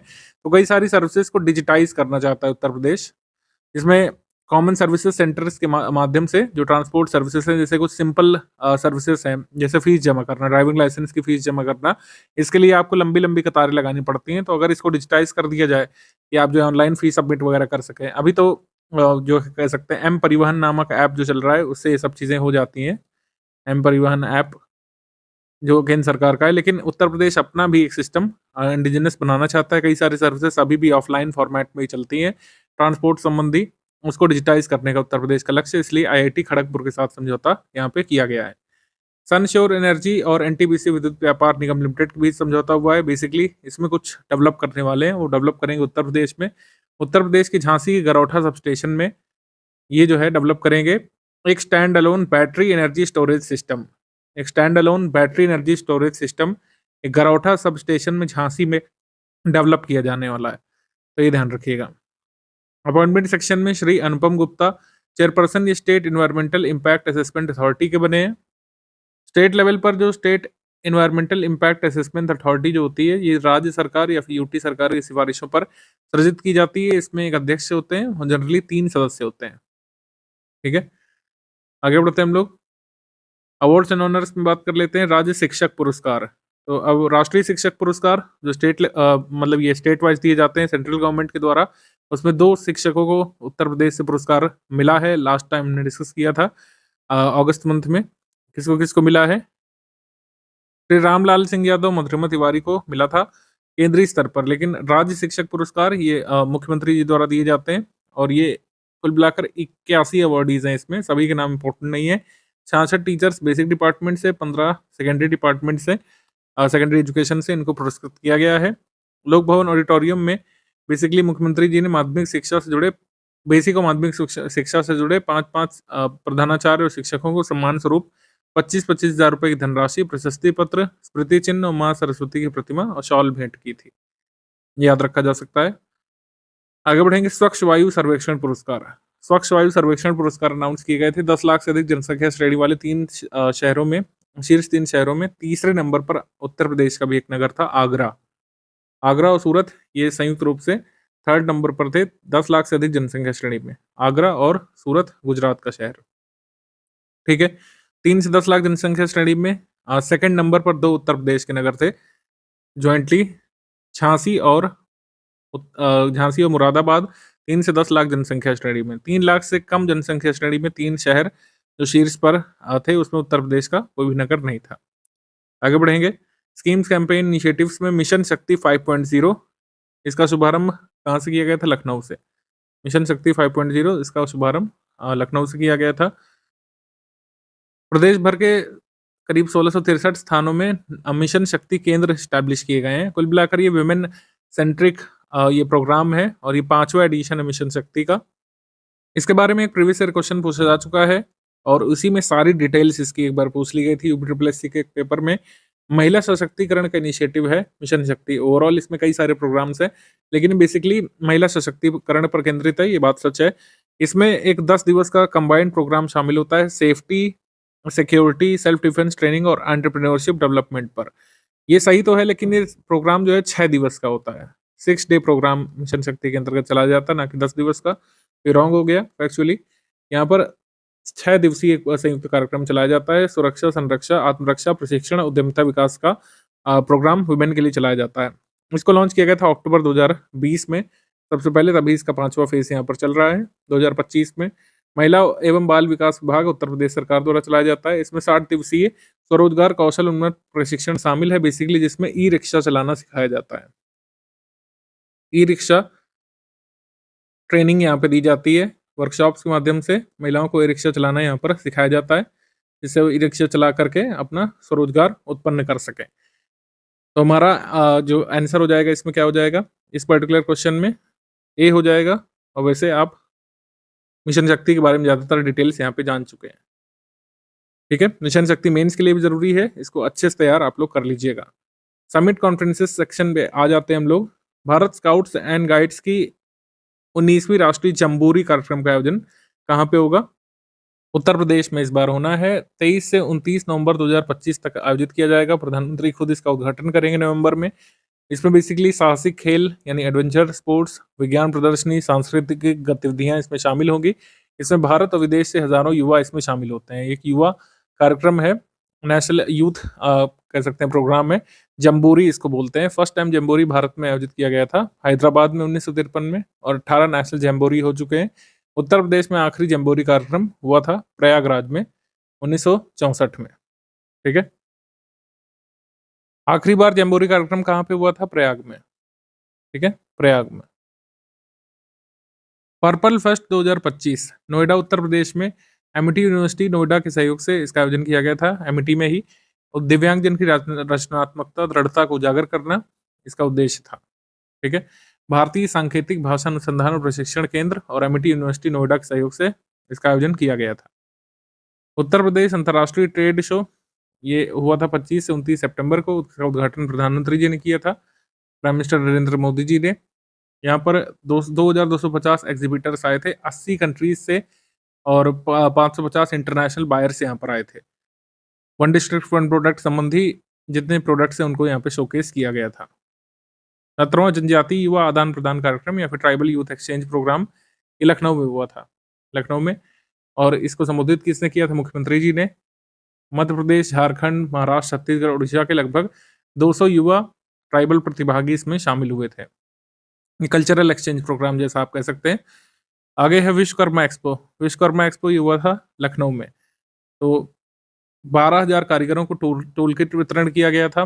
कई सारा लोन भी यहाँ पर दिया गया था। विश्वकर्मा योजना जो केंद्र सरकार की चल रही है, इस अवसर पर परंपरागत 11 कारीगर ट्रेड्स के साथ अब 12 नए ट्रेड्स को जोड़ दिया गया है उत्तर प्रदेश में। नए ट्रेड्स में mobile repairing, automobile repairing, electrical goods repairing, plumber, computer repairing, solar panel repairing, digital photography, beauty और वेलनेस, अन्य ट्रेड्स को भी विश्वकर्मा योजना का पार्ट बना दिया गया है। वृक्ष उत्पादक मेला, इसका आयोजन जो है ये किया गया था centre for ecological restoration Prayagraj के द्वारा, और जिला पंचायत ऑडिटोरियम गोंडा में हुआ था उत्तर प्रदेश में। इसका उद्घाटन किया था union minister of state Kirtivardhan Singh ने। स्पोर्ट्स करंट अफेयर में उत्तर प्रदेश T20 लीग इंपॉर्टेंट है, इसको स्टार मार्क करिए, एग्जाम में आ सकता है।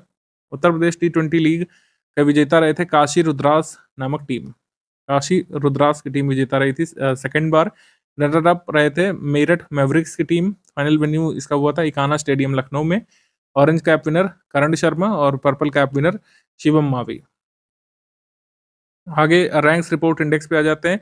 एसआरएस की जो रिपोर्ट आई थी office of registrar general ministry of home affairs के द्वारा, इसमें कहा गया है कि मैटरल मोर्टेलिटी रेशियो स्टेट का कितना है 88। 2021 से 23 और 20 से 22 के बीच यहाँ पे material mortality ratio Uttar Pradesh का कितना आंका गया है 88। ठीक है, मतलब इंडिया का, माफ कीजिए, इंडिया का रहा था ये 88, उत्तर प्रदेश का रहा था ये ज़्यादा, नेशनल एवरेज से ज़्यादा रहा था। एमएमआर उत्तर प्रदेश का 141, उत्तर प्रदेश का एमएमआर 141 रहा था, ना कि 88। 88 है नेशनल एवरेज। राज्य ऊर्जा दक्षता सूचकांक ही आया था। श्री आकाश त्रिपाठी कह सकते हैं जो डायरेक्टर जनरल हैं ब्यूरो ऑफ एनर्जी एफिशिएंसीज के, ब्यूरो ऑफ एनर्जी एफिशिएंसी के द्वारा ये स्टेट एनर्जी एफिशिएंसी इंडेक्स जारी किया गया था। इसमें राज्यों को कैटेगराइज बेसिकली किया गया था। उत्तर प्रदेश को कंटेंडर स्टेट की कैटेगरी में यहाँ पर रखा गया है। उत्तर प्रदेश को कंटेंडर स्टेट्स की कैटेगरी में रखा गया है, ध्यान रखिएगा। उत्तर प्रदेश का ओवरऑल स्कोर यहाँ पर नहीं पता चल पाया है, नहीं तो वो भी जरूरी होता। उत्तर प्रदेश 2024 के स्टेट एनर्जी एफिशिएंसी इंडेक्स में कंटेंडर कैटेगरी में रखा गया है। इंडिया इलेक्ट्रिक ई मोबिलिटी इंडेक्स ये आया था नीति आयोग के द्वारा। इसमें उत्तर प्रदेश को 100 में से कितने पॉइंट्स दिए गए थे, या उत्तर प्रदेश का स्कोर कितना था, 100 में से 47 विभिन्न 16 पैरामीटर्स पर, और उत्तर प्रदेश को 10वें स्थान पर रखा गया था। उत्तर प्रदेश को 10वें स्थान पर रखा गया था एस्पिरेंट स्टेट की कैटेगरी में। ई मोबिलिटी यानी कि जो कह सकते हैं इलेक्ट्रिक व्हीकल्स का जो विकास किया जा रहा है, इलेक्ट्रिक मोबिलिटी में उत्तर प्रदेश का स्थान राज्यों में, केंद्र शासित प्रदेशों में 10वां रखा गया था, और स्कोर उत्तर प्रदेश का 100 में से 47 था। ध्यान रखिएगा, एमसीक्यू सेक्शन पे आ जाएंगे वो लोग। सितंबर 2025 में उत्तर प्रदेश में उच्च शिक्षा संस्थानों को वैश्विक पहचान दिलाने के लिए, शैक्षणिक स्तर को बढ़ावा देने के लिए ये कहा गया है कि राज्य के उच्च शिक्षा विभाग के द्वारा कि सभी जो एजुकेशनल पब्लिकेशन है उनको डिजिटल ऑब्जेक्ट आइडेंटिफायर से लिंक किया जाएगा। जितने भी एकेडमिक पब्लिकेशंस हैं उनको डिजिटल ऑब्जेक्ट आइडेंटिफायर से लिंक करने का आदेश दिया गया है। ये सही पहला कथन, और इसका उद्देश्य है डिजिटल ऑब्जेक्ट आइडेंटिफायर से लिंक करने का कि जितने भी रिसर्च पेपर्स यहाँ की यूनिवर्सिटीज द्वारा छपते हैं और एब्स्ट्रैक्ट प्रोजेक्ट्स प्रोसीडिंग्स जो छपते हैं उनको इंटरनेशनल विजिबिलिटी मिले। नेशनल एजुकेशन पॉलिसी 2020 का भी यही ऑब्जेक्टिव था, जितना हमारा पब्लिकेशन है इसको ग्लोबल लेवल पर पहचान भी मिले। सी यहाँ पे सही है, सी। आगे बढ़ेंगे हम लोग। यूपी इलेक्ट्रॉनिक घटक विनिर्माण policy, UP electronics component manufacturing policy आई है, इसके संबंध में बताना है कौन सा स्टेटमेंट इनकरेक्ट है। तो पहला स्टेटमेंट है सितंबर 2025 में इसको जारी किया गया Uttar Pradesh electronics component manufacturing policy. ध्यान रखिएगा, ये कंपोनेंट मैन्युफैक्चरिंग पॉलिसी है, इलेक्ट्रॉनिक्स कंपोनेंट बनाने के लिए, बनाना प्रोत्साहन करने के लिए ये उद्देश्य है, ये सही। उसके बाद कह रहे हैं कि इसका उद्देश्य सेंट्रल इलेक्ट्रॉनिक्स मैन्युफैक्चरिंग स्कीम का इन्वेस्टमेंट टारगेट 4,000 करोड़ रुपए रखना। तो इसका इन्वेस्टमेंट टारगेट 5,000 करोड़ रुपए है, यहाँ पर 4,000 करोड़ रुपए लिखा गया है। ठीक है, इसको सही कर लीजिएगा, ये यहाँ पे इनकरेक्ट स्टेटमेंट है। तो कह सकते हैं इलेक्ट्रॉनिक्स कंपोनेंट मैन्युफैक्चरिंग स्कीम का लक्ष्य है उत्तर प्रदेश में 5,000 करोड़ रुपए का इन्वेस्टमेंट प्रमोट करना, ना कि 4,000 का। और ये 1 अप्रैल 2025 से इफेक्टिव मानी जाएगी, और इसके तहत जितने भी पॉलिसी बेनिफिट्स दिए जाएंगे इन्वेस्टमेंट अट्रैक्ट करने के लिए वो 6 साल तक एक्सटेंड किए जाएंगे। ये सही। हमारा आंसर क्या हो जाएगा इसमें, करेक्ट 1 and 3, और इनकरेक्ट इज 2 ओनली। ये वाला इनकरेक्ट है, सेकंड ओनली, बाकी सही है। इस मैन्युफैक्चरिंग पॉलिसी से कुल मिलाकर 11 प्रकार के जो इलेक्ट्रॉनिक कंपोनेंट्स हैं, जिसमें camera modules, displace, multilayer printed circuit boards, ये सब शामिल है। इसका मैन्युफैक्चरिंग भारत मतलब ये उत्तर प्रदेश में प्रमोट करना लक्ष्य है। आगे है उत्तर प्रदेश निर्यात प्रोत्साहन नीति 2025 से 30। इसके संबंध में बताना है सही कथन कौन सा है। इस नीति का उद्देश्य उत्तर प्रदेश में एक सुदृढ़ निर्यात पारितंत्र विकसित करना है, जो स्थापित और नए दोनों प्रकार के निर्यातकों को सहयोग प्रदान करेगा। पहला सही। सेकंड है, इस पॉलिसी में लक्ष्य रखा गया है कि स्टेट का जो एक्सपोर्ट है उसको 2030 तक डबल करना, ये भी है। फिर तीसरा, अंतर्राष्ट्रीय उत्पाद प्रमाण हेतु 75% of the cost of international product certification ये सरकार वहन करेगी, लेकिन मैक्सिमम इसका होगा 50 लाख रुपए तक का। ये यहाँ पे रॉन्ग है। सरकार ने कहा है कि अंतर्राष्ट्रीय उत्पाद प्रमाणन हेतु 75% कॉस्ट का या फिर अधिकतम 25 लाख रुपए सरकार वहन करेगी। अधिकतम 25 लाख सरकार वहन करेगी। सर्टिफिकेशन कॉस्ट का, ना कि 50 लाख। तो ये रॉन्ग हो जाएगा। हमारा उत्तर यहाँ पर सही हो जाएगा 1 and 2 only correct. 1 and 2 only B. निवेश प्रोत्साहन में नीति में क्या क्या बेनिफिट्स दिए जाएंगे एक बार देख लीजिएगा। 1 लाख रुपए तक का डिजिटल प्रमोशन और प्रोडक्ट कैटेलॉगिंग का असिस्टेंट सरकार के द्वारा मिलेगा। 25,000 रुपए तक का वर्चुअल एग्जीबिशन ऑर्गेनाइज करने के लिए। एक्सपोर्ट सर्टिफिकेशन के लिए सर्टिफिकेशन कॉस्ट का 75% या फिर 25 लाख रुपए अधिकतम सरकार वहन करेगी। परफॉर्मेंस बेस्ड इंसेंटिव्स भी दिए जाएंगे कई सारे। सितंबर 2025 में किस टाइगर रिजर्व में उत्तर प्रदेश में एक लेपर्ड कब जो है, यानी कि तेंदुए के शावक की अज्ञात न्यूरोलॉजिकल विकार कारण उपचार के दौरान मृत्यु हुई थी? दुधवा में। दुधवा में बी यहाँ पे सही है। आगे कथन है कि युक्त धारा पोर्टल से जीआईएस आधारित भू स्थानिक योजना प्रणाली के लिए एकीकृत किया जाएगा, जिससे मनरेगा के अंतर्गत किए गए कार्यों को वास्तविक सीमा में निगरानी की जा सकती है। अब उत्तर प्रदेश जो है जीआईएस बेस्ड पोर्टल युक्त धारा को इंटीग्रेट करेगी मनरेगा असेट से, जिससे मनरेगा में क्या क्या बन रहा है उसको रियल टाइम में ट्रैक किया जा सकेगा। कब से इसको करेंगे? 1 अप्रैल 2027 से यहाँ पे गिवन है। बाकी सब सही है, लेकिन ये डेट गिवन गलत है। 1 अप्रैल 2026 से उत्तर प्रदेश सरकार इसको लागू करने की योजना बना रही है। 1 अप्रैल 2026 से। तो इससे युक्त धारा पोर्टल के माध्यम से आप कह सकते हैं ग्राम पंचायत में कौन सा मनरेगा एसेट बन रहा है, उसकी प्रेजेंट सिचुएशन क्या है उसको देख सकेंगे, अधिकारी देख सकेंगे कुल मिला करके। तो ये पहला इनकरेक्ट है। सेकंड है कि युक्त धारा पोर्टल जो है जीआईएस का यूज करती है रूरल प्लानिंग के लिए, ये सही। उत्तर प्रदेश सरकार जिला, ब्लॉक और ग्राम पंचायत स्तर पर पोर्टल संबंधित प्रशिक्षण सत्र ऑर्गेनाइज कर रही है, जिससे ये इम्प्लीमेंट भी किया जा सके। कौन सा स्टेटमेंट इनकरेक्ट है? Only one, only one. इसको लागू किया जाएगा 1 अप्रैल 2026 से, ना कि 27 से।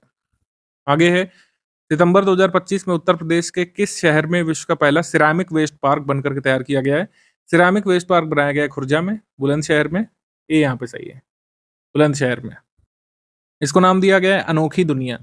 इस सिरामिक वेस्ट पार्क को नाम दिया गया अनोखी दुनिया। पब्लिक प्राइवेट पार्टनरशिप मॉडल पर इसको 2 एकड़ में डेवलप किया गया है। 5.86 करोड़ रुपए इसकी लागत आई है।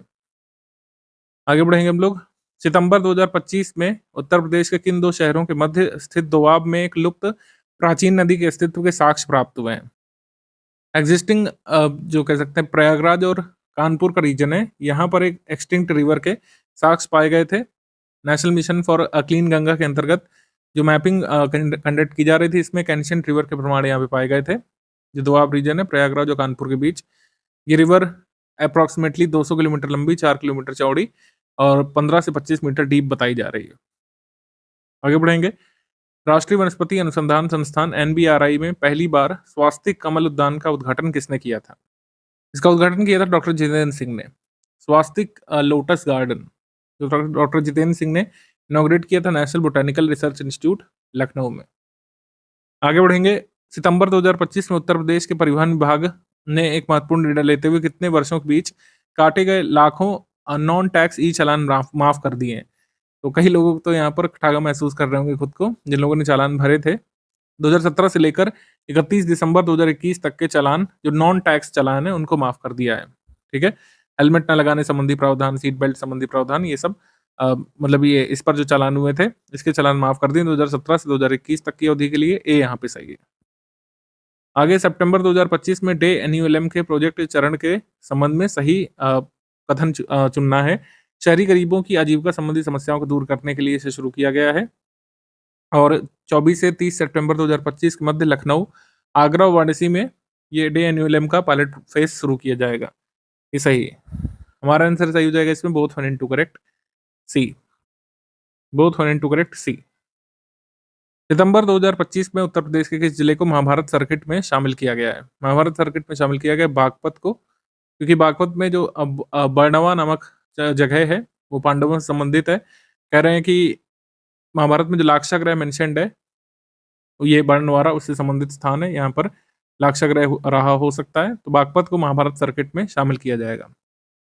एक एएसआई कंजर्व्ड टीला है बर्णवारा में, बागपत से 35 किलोमीटर दूर स्थित है। आगे हम लोग बढ़ेंगे। सितंबर 2025 में निम्नलिखित में से किस स्थान पर प्रधानमंत्री मोदी जी ने वर्चुअल तौर पर भारत की पहले फ्रेट विलेज के साथ साथ एक जहाज मरम्मत सुविधा की भी आधारशिला रखी है? इंडिया फर्स्ट फ्रेट विलेज और एक शिप रिपेयर फैसिलिटी की आधारशिला रखी गई है बी और सी, यानी कि वाराणसी चंदौली में क्रमशः India first freight village Varanasi में और first ship repair facility Chandauli में। बी और सी यहाँ पे सही है।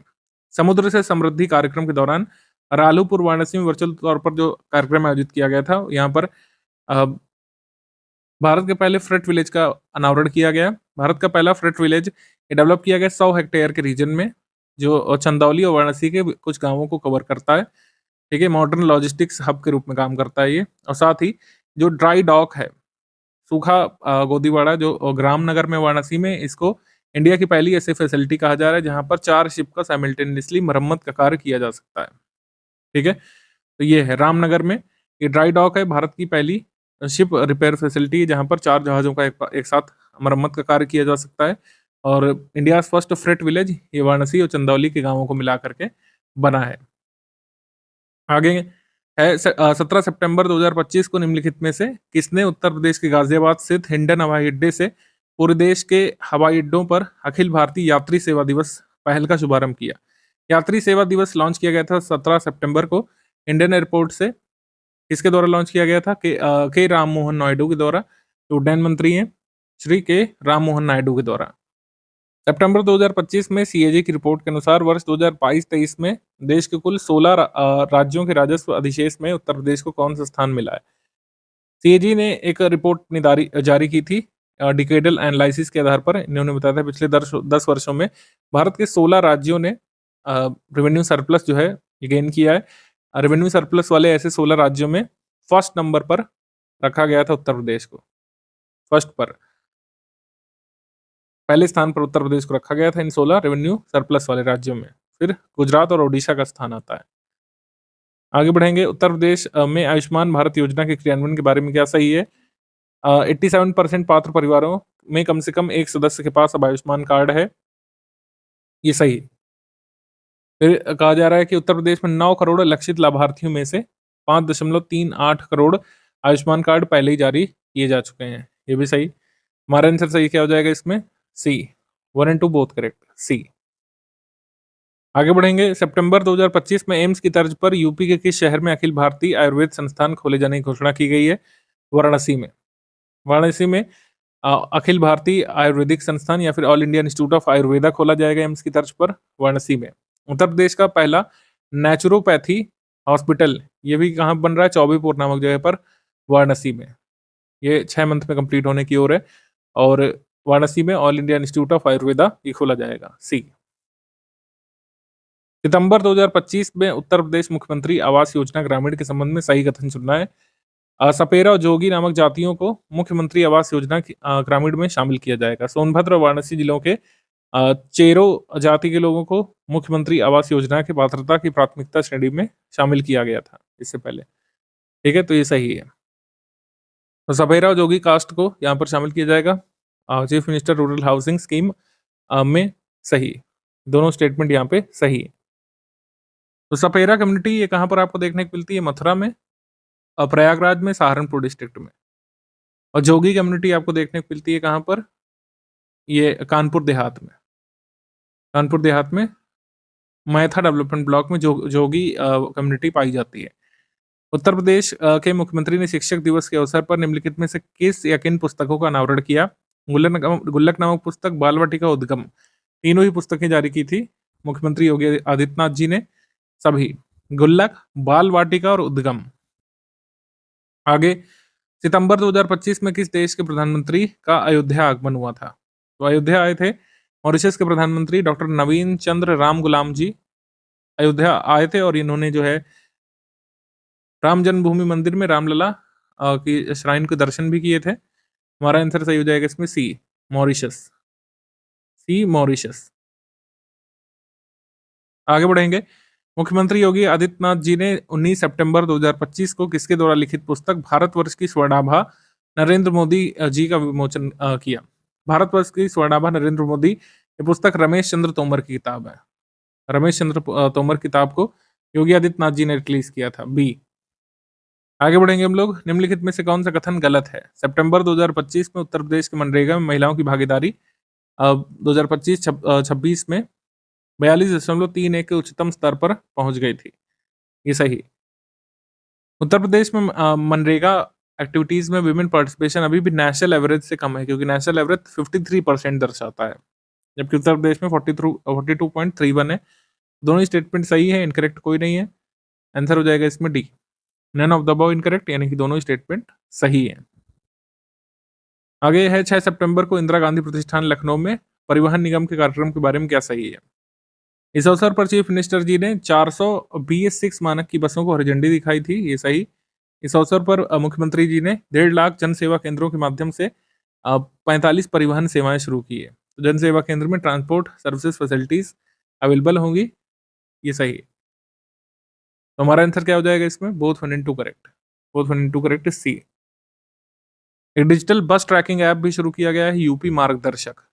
Digital bus tracking app UP मार्गदर्शक, जैसे आप ट्रेन की स्थिति पता कर सकते हैं, वेयर इज माई ट्रेन, तो वैसे ही बसेस का स्टेटस चेक कर सकते हैं यूपी मार्गदर्शक के माध्यम से, ऐप के माध्यम से।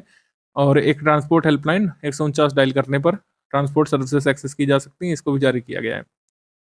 तो ट्रांसपोर्ट डेवलपमेंट में यूपी मार्गदर्शक जरूर ध्यान रखिएगा, इसको आप मेंस में आंसर राइटिंग में भी मेंशन कर सकते हैं चाहें तो। सभी साथियों का बहुत बहुत स्वागत है स्टडी फॉर सिविल सर्विसेज के उत्तर प्रदेश करंट अफेयर में। अक्टूबर मंथ 2025 के सभी important Uttar Pradesh current affairs को हम लोग इसमें कवर कर लेंगे। उत्तर प्रदेश के किसी भी एग्जाम की अगर आप तैयारी कर रहे हैं तो स्टडी फॉर सिविल सर्विसेज का ये ऐप जरूर देखिएगा। इसमें कई सारे एग्जाम्स के कई सारे इंपॉर्टेंट कोर्सेज चल रहे हैं। अगर आपको करंट अफेयर की PDF चाहिए तो अभी आप इससे परचेज कर सकते हैं अगर आप चाहें तो। और स्टडी फॉर सिविल सर्विसेज के अगर आपको टेलीग्राम ग्रुप ज्वाइन कर रहे हैं, जैसे यूपीपीएससी आरओ मेंस के लिए चल रहा है, यूपीपीएससी 2026 प्रीलिम्स के लिए और मेंस के लिए चल रहा है, और तमाम स्टेट पीसीएस एग्जाम्स के लिए जो हमारे टेलीग्राम ग्रुप चल रहे हैं, आप उनके बारे में अधिक जानकारी प्राप्त कर सकते हैं इन नंबर्स में से किसी भी एक पर व्हाट्सएप मैसेज करके। एग्रीमेंट सेक्शन की बात कर लेंगे। एग्रीमेंट अक्टूबर 2025 में हुआ, 18 सितंबर को वैसे हुआ था, अक्टूबर में इसको काउंट कर लेंगे हम लोग, और क्योंकि सितंबर में ज़्यादा कोई इंपॉर्टेंट एग्रीमेंट था नहीं। तो वियतनाम नेशनल यूनिवर्सिटी के साथ IIT कानपुर का एग्रीमेंट हुआ है बेसिकली, इसको लेकर शैक्षणिक और शोध संबंधों के लिए, यानी कि memorandum of understanding to promote academic and research ties. ये पार्टनरशिप इंडिया की एक्ट ईस्ट पॉलिसी को प्रमोट करेगा। एक्ट ईस्ट पॉलिसी 2014 में इंडिया ने अडॉप्ट की थी, PM नरेंद्र मोदी जी के नेतृत्व में। प्रीवियसली ये पॉलिसी लुक ईस्ट पॉलिसी कहलाती थी, PV नरसिम्हा राव ने इसको जारी किया था अपने कार्यकाल में। आगे बढ़ेंगे अपॉइंटमेंट सेक्शन में। शुभांशु शुक्ला भारतीय वायुसेना के टेस्ट पायलट और इसरो के अंतरिक्ष यात्री, इनको डेवलप इंडिया बिल्डाथॉन 2025 का ब्रांड एम्बेसडर बनाया गया है। विकसित भारत बिल्डाथॉन के बारे में बेसिक डिटेल आप लोग कवर कर लीजिए कि ये मिनिस्ट्री ऑफ एजुकेशन ने नीति आयोग के साथ मिल करके, all India council of technical education के साथ मिल करके इसको जारी किया है। और ये बेसिकली स्कूल स्टूडेंट्स पर केंद्रित एक कार्यक्रम है। स्कूल स्टूडेंट्स को इस तरीके से एम्पावर करेंगे कि वो अपने सोल्यूशंस जो कि एक विकसित भारत के लिए या फिर आत्मनिर्भर भारत के लिए जरूरी हो सकते हैं, वो सुझाएंगे। फोकस ग्रुप है क्लास 6 से लेकर 12 तक के, 6 से लेकर 8 तक के बच्चे, क्लास 6 से 8 तक के बच्चों से नेशन वाइड इनोवेशन मूवमेंट के थ्रू सोल्यूशंस उनके मांगे जाएंगे, उनके विचार मांगे जाएंगे बेसिकली कि किस तरीके से भारत एक आत्मनिर्भर देश बन सकता है। तो यही है डेवलप इंडिया बिल्डाथॉन। इसके ब्रांड एम्बेसडर बनाए गए हैं शुभांशु शुक्ला, जो कि लखनऊ से हैं, उत्तर प्रदेश से। डेवलप इंडिया बिल्डाथॉन के बारे में इतनी बातें आप जरूर ध्यान रखिएगा। अवार्ड्स एंड ऑनर्स में कवर करेंगे। 7 stars luxury hospitality and lifestyle award ये उत्तर प्रदेश सरकार को मिला था। Best spiritual tourism destination award की कैटेगरी में उत्तर प्रदेश को सम्मानित किया गया था। बेसिकली लिस्बन पोर्चुगल में ये कार्यक्रम हुआ था। 7 stars luxury hospitality and lifestyle awards, इसमें उत्तर प्रदेश को बेस्ट स्पिरिचुअल टूरिज्म डेस्टिनेशन पुरस्कार से सम्मानित किया गया है। ऑब्विचुअली सेक्शन में आ जाते हैं। पंडित छन्नूलाल मिश्रा हिंदुस्तानी शास्त्रीय संगीत के गायक, ये नहीं रहे। 89 वर्ष की आयु में इनका निधन हुआ। पद्म विभूषण तक का पुरस्कार इनको मिल चुका है वर्ष 2020 में, और 2010 में इनको पद्म भूषण मिला था। 2010 में उत्तर प्रदेश द्वारा यश भारती सम्मान इनको मिला था। ये ख्याल गायकी के साथ साथ ठुमरी, दादरा, चैती और कजरी जैसे जो सेमी क्लासिकल फॉर्म्स हैं उत्तर प्रदेश के, उससे भी जुड़े रहे थे। इनका घराना क्या है, किराना घराना और बनारस घराने से जुड़े हुए थे। ठीक है, पंडित छन्नूलाल मिश्रा। आगे बढ़ेंगे। Schemes campaign initiative, good samaritan initiative Uttar Pradesh सरकार के अंतर्गत बेसिकली पुलिस ने चलाई है। तो उत्तर प्रदेश पुलिस अस्पताल के सहयोग से जो फर्स्ट रिस्पॉन्डर्स होते हैं एक्सीडेंट के, उनका विवरण वेरीफाई करेगी। किस लिए? क्योंकि जो गुड समैरिटन होते हैं, जो कि गोल्डन आवर में, जैसे गुड समैरिटन गोल्डन आवर जिनको नहीं समझ में आ रहा, तो मोटर व्हीकल्स एक्ट जो मतलब कह सकते हैं हमारा सेंट्रल लेवल का जो मोटर वाहन अधिनियम है, 2019 में उसमें जो अमेंडमेंट किए गए थे उससे जोड़े गए थे टर्म्स। गोल्डन आवर यानी कि दुर्घटना होने के 1 घंटे बाद तक का समय गोल्डन आवर कहा जाता है, जिसमें मरीज को बचाया जा सकता है, पीड़ित को बचाया जा सकता है। और गुड समैरिटन एक नेक व्यक्ति को कहा जाता है जो किसी कह सकते हैं घायल व्यक्ति को अस्पताल तक पहुंचाता है। उसके लिए जो टर्म यूज किया जाता है, नेक व्यक्ति हिंदी में और गुड समैरिटन इंग्लिश में, वही है। तो उत्तर प्रदेश की पुलिस बेसिकली क्या करेगी, हॉस्पिटल्स में जा करके वेरीफाई करेगी कि जो फर्स्ट रिस्पॉन्डर्स होते हैं एक्सीडेंट के, जिन लोगों ने घायल को अस्पताल पहुंचाया, उनको राहवीर सर्टिफिकेट मिलेगा और उनको 25,000 रुपए का पुरस्कार भी मिलेगा। ठीक है, तो फर्स्ट रिस्पॉन्डर्स को ये अवार्ड मिलेगा। इवन अगर विक्टिम के ट्रीटमेंट के दौरान डेथ भी हो जाती है, तब भी उसको अस्पताल लाने के लिए सम्मानित किया जाएगा। तो उत्तर प्रदेश के जो गुड समैरिटन है, रोड एक्सीडेंट्स में जो फर्स्ट रिस्पॉन्डर्स का कार्य करेंगे, उनको 25,000 रुपए की राशि से उत्तर प्रदेश पुलिस सम्मानित करेगी। गोमती पुनर्जीवन मिशन, ये गोमती नदी के रिजुवनेशन के लिए लाया गया है, जिससे लखनऊ और सुल्तानपुर जैसे प्रमुख शहरों से जो गोमती नदी निकलती है, उसका जो इकोलॉजिकल हेल्थ है उसको रीइंस्टेट किया जा सके। इसमें गिरने वाले 95% सीवेज को इंटरसेप्ट करना और नदी के प्राकृतिक प्रवाह को पुनर्जीवित करना उद्देश्य है। इस मिशन के अंतर्गत पीलीभीत से गाजीपुर तक पूरे गोमती नदी बेसिन को कवर किया गया है। तो आप जल्दी से कमेंट करके बता दीजिए शॉर्ट एंड स्वीट आंसर कि ओरिजिन क्या है, गोमती नदी का ओरिजिन आप कमेंट सेक्शन में लिख करके बता दीजिए जल्दी से। ऑपरेशन शिकंजा, ये आर्थिक अपराध प्रकोष्ठ यानी कि इकोनॉमिक ऑफेंसेस विंग जो है उत्तर प्रदेश पुलिस के अंतर्गत इन्होंने चलाया था कि इकोनॉमिक ऑफेंडर्स जो कि फरार हो चुके हैं या फिर जिनका नहीं पता चल रहा है, उनको ढूंढ करके उनकी जवाबदेही सुनिश्चित की जाए। जो लॉन्ग टाइम एब्सकॉन्डिंग क्रिमिनल्स हैं, जो फाइनेंशियल स्कैम्स में इन्वॉल्व है उत्तर प्रदेश में, उनको ढूंढ करके उनकी अकाउंटेबिलिटी सुनिश्चित की जाए। और जो पब्लिक फंड को एम्बेजल उन्होंने किया है, धोखाधड़ी से धन जुटाया है पब्लिक का, उसको जो है जब्त किया जा सके। आगे है गौ पर्यटन इनिशिएटिव। गौ पर्यटन के तहत उत्तर प्रदेश बेसिकली गौ संरक्षण के प्रयास तो कर ही रही है, यानी कि काऊ कंजर्वेशन, गोवंश कंजर्वेशन वो तो चल ही रहा है, लेकिन काऊ आधारित उत्पादों को भी प्रमोट किया जाएगा अब, यानी कि काऊ बेस्ड प्रोडक्ट्स जो है उत्तर प्रदेश में वो प्रमोट किए जाएंगे। काऊ बेस्ड प्रोडक्ट्स में काऊ डंग है, काऊ यूरिन है, उसके एडवांटेजेस बताए जाएंगे, उसके बारे में अवेयरनेस क्रिएट की जाएगी। काऊ घी के क्या क्या एडवांटेजेस हैं उसके बारे में जागरूकता फैलाई जाएगी। और इंडिजिनस इंडस्ट्रीज जो है, जो काऊ प्रोडक्ट संबंधित है, उनको प्रमोशन मिलेगा। प्रत्येक जिले में एक आदर्श गौशाला स्थापित करने का लक्ष्य भी रखा गया है। ठीक है, एक आदर्श गौशाला जो है ये स्थापित किया जाएगा हर डिस्ट्रिक्ट में जो है उत्तर प्रदेश में। तो ये है उत्तर प्रदेश का काऊ टूरिज्म कैंपेन। आगे बढ़ेंगे समिट सेक्शन में। CSIR स्टार्टअप कनक्लेव, ये लखनऊ उत्तर प्रदेश में हुआ था। ये बेसिकली कहाँ पे हुआ था लखनऊ में, ये हुआ था NBRI में, यानी कि नेशनल बोटेनिकल रिसर्च इंस्टीट्यूट के कैंपस में हुआ था लखनऊ में। 15 सितंबर 2025 को इसका उद्घाटन किया था चीफ मिनिस्टर योगी आदित्यनाथ जी और union minister doctor Jitendra Singh ji ने। इंडिया का पहला जो स्वास्तिक शेप्ड लोटस गार्डन है, वो यहाँ का मुख्य आकर्षण रहा था। स्वास्तिक लोटस गार्डन ये 930 स्क्वायर मीटर में फैला हुआ है। ये स्वास्तिक लोटस गार्डन पहला ऐसा लोटस गार्डन है पूरे देश का, जहाँ पर 60 से अधिक लोटस की वैरायटी और 50 से अधिक वाटर लिलीज को सोर्स किया गया है पूरे विश्व के कोने कोने से। और यहाँ पर 108 पंखुड़ियों वाला एक लोटस, जिसको नाम दिया गया NBRI नमो, ये भी यहाँ पे लगाया गया है।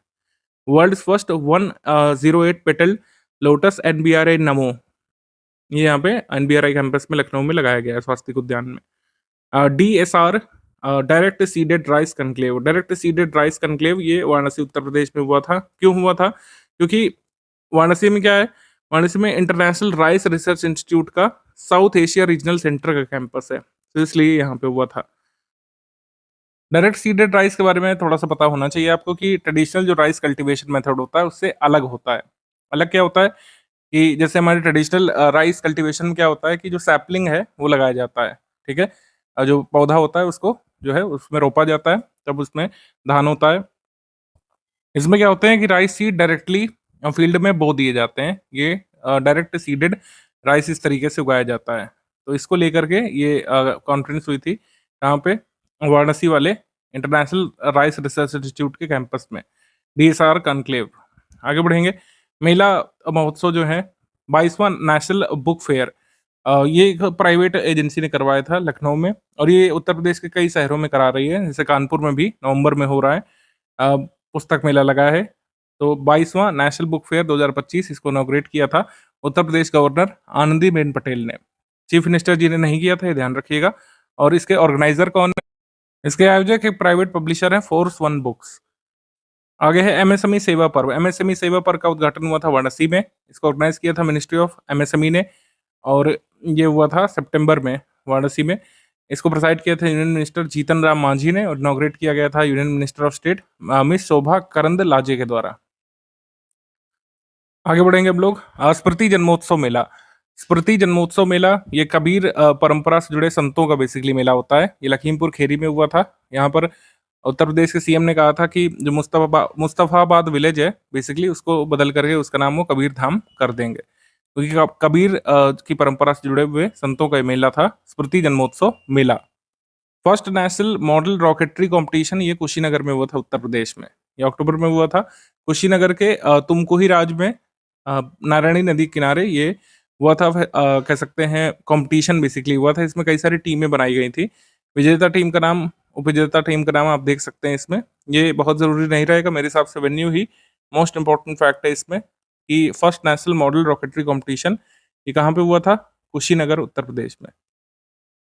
कुशीनगर उत्तर प्रदेश में फर्स्ट नेशनल लेवल का मॉडल रॉकेटरी कंपटीशन हुआ था। इसके ऑर्गेनाइजर कौन थे?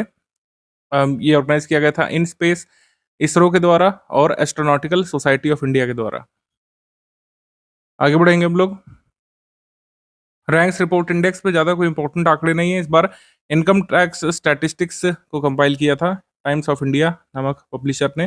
टाइम्स ऑफ इंडिया के अनुसार tax filing ratio Uttar Pradesh में मात्र 1.5% का था। मतलब टोटल पॉपुलेशन के करीब 1.5% हिस्सा ही टैक्स फाइलिंग करता है। और इसने हालांकि ये कहा था कि नंबर ऑफ पीपल जो टैक्स रिटर्न फाइल करते हैं उनके संख्या के मामले में उत्तर प्रदेश सेकंड नंबर पर आता है राज्यों में। इंडो गैंगटिक मैदान में खतरनाक PM 2.5 प्रदूषण पर एक रिपोर्ट आई थी, एक स्टडी आई थी। Centre for research on energy and clean air, इन्होंने basically central pollution control board के जो है डेटा को यूज करके स्टडी बनाई थी कि इंडो गैंगटिक प्लेन रीजन में कौन कौन सी सिटी क्लीनेस्ट है और कहाँ पर प्रदूषण ज़्यादा है। तो वाराणसी जो है क्लीनेस्ट पाया गया था 17 सिटीज़ में से, और कोलकाता को थर्ड रैंक इसमें दी गई थी इंडो गैंगटिक प्लेन के क्लीनेस्ट सिटीज़ के मामले में। आगे एमसीक्यू सेक्शन पे आ जाएंगे। एमसीक्यू सेक्शन में हमको देखना है कि मुख्यमंत्री योगी आदित्यनाथ जी ने लखनऊ में पीटीसी इंडस्ट्रीज के स्ट्रेटेजिक मटेरियल्स टेक्नोलॉजी कॉम्प्लेक्स में टाइटेनियम और सुपर अलॉय मटेरियल प्लांट्स का उद्घाटन किया था। इनका उद्घाटन तो हुआ था लेकिन रक्षा मंत्री राजनाथ सिंह जी ने किया था, योगी आदित्यनाथ जी ने नहीं। इसके बाद देखिए उत्तर प्रदेश कैबिनेट ने अप्रूव किया था Uttar Pradesh district mineral foundation trust के रूल्स को अमेंड किया बेसिकली, क्योंकि प्रधानमंत्री खनिज क्षेत्र कल्याण योजना के तहत गाइडलाइन जारी की गई हैं। ये सही है। प्रधानमंत्री खनिज क्षेत्र कल्याण योजना ये कहती है कि खनिज क्षेत्र यानी जहाँ से खनिज निकाला जाता है उनके आसपास के क्षेत्रों का डेवलपमेंट बेसिकली किया जाएगा। उसके लिए ये डिस्ट्रिक्ट मिनरल फाउंडेशन ऐसे क्रिएट किए जा सकते हैं, डिस्ट्रिक्ट मिनरल फाउंडेशन ट्रस्ट, और उनका पैसा जो है बेसिकली वहाँ के डेवलपमेंट में खर्च किया जाएगा। तो सेकंड स्टेटमेंट सही। थर्ड स्टेटमेंट है कि गौतम बुद्ध यूनिवर्सिटी ग्रेटर नोएडा में जो है इसने होस्ट किया था अभिधम्म दिवस। अभिधम्म दिवस शरद पूर्णिमा के दिन 7 अक्टूबर को होस्ट किया था Gautam Buddha university greater Noida campus ने। ये सही है, अभिधम्म दिवस यहाँ पे हुआ था उत्तर प्रदेश में। तो हमारा आंसर क्या हो जाएगा इसमें? आंसर यहाँ पर सही हो जाएगा 2 and 3 only correct. 2 and 3 only correct, C यहाँ पे सही उत्तर है, सी। आगे बढ़ेंगे हम लोग। अच्छा, एक चीज़ ध्यान रखिएगा कि जो Uttar Pradesh mineral foundation trust बनेगा इसमें रूल्स में जो अमेंड हुआ इसमें कहा गया कि 70% डिस्ट्रिक्ट मिनरल फाउंडेशन के फंड्स का ही खर्च किया जाएगा directly development of mining affected areas में, जैसे वहाँ के ड्रिंकिंग वाटर को इम्प्रूव करने के लिए, हेल्थ के लिए, एजुकेशन के लिए और एनवायरमेंटल प्रोटेक्शन के लिए। आगे बढ़ेंगे हम लोग। 26 अक्टूबर 2025 को उत्तर प्रदेश के गाजियाबाद के इंदिरापुरम में यशोदा मेडिसिटी का उद्घाटन किसने किया था? ये एक प्राइवेट जो है इनिशिएटिव था, लेकिन इसको इनॉग्रेट किया था प्रेसिडेंट ऑफ इंडिया ने। ठीक है, ए यहाँ पे सही है। आगे उत्तर प्रदेश सरकार ने 5 मेट्रो शहरों में सैटेलाइट इन्वेस्टमेंट प्रमोशन ऑफिस खोलने की घोषणा की थी। निम्नलिखित में से कौन से शहर उसमें शामिल नहीं है? तो कोई भी प्रबुद्ध व्यक्ति सोच सकता था कि इन्वेस्टमेंट प्रमोट करने के लिए अपनी राजधानी में ऑफिस तो डालेंगे नहीं, ये जाहिर सी बात है कहीं दूर डालेंगे। मुंबई, बेंगलुरु, हैदराबाद, चेन्नई और न्यू दिल्ली में ये satellite investment promotion office invest UP खोले जाएंगे उत्तर प्रदेश में इन्वेस्टमेंट प्रमोट करने के लिए या अट्रैक्ट करने के लिए।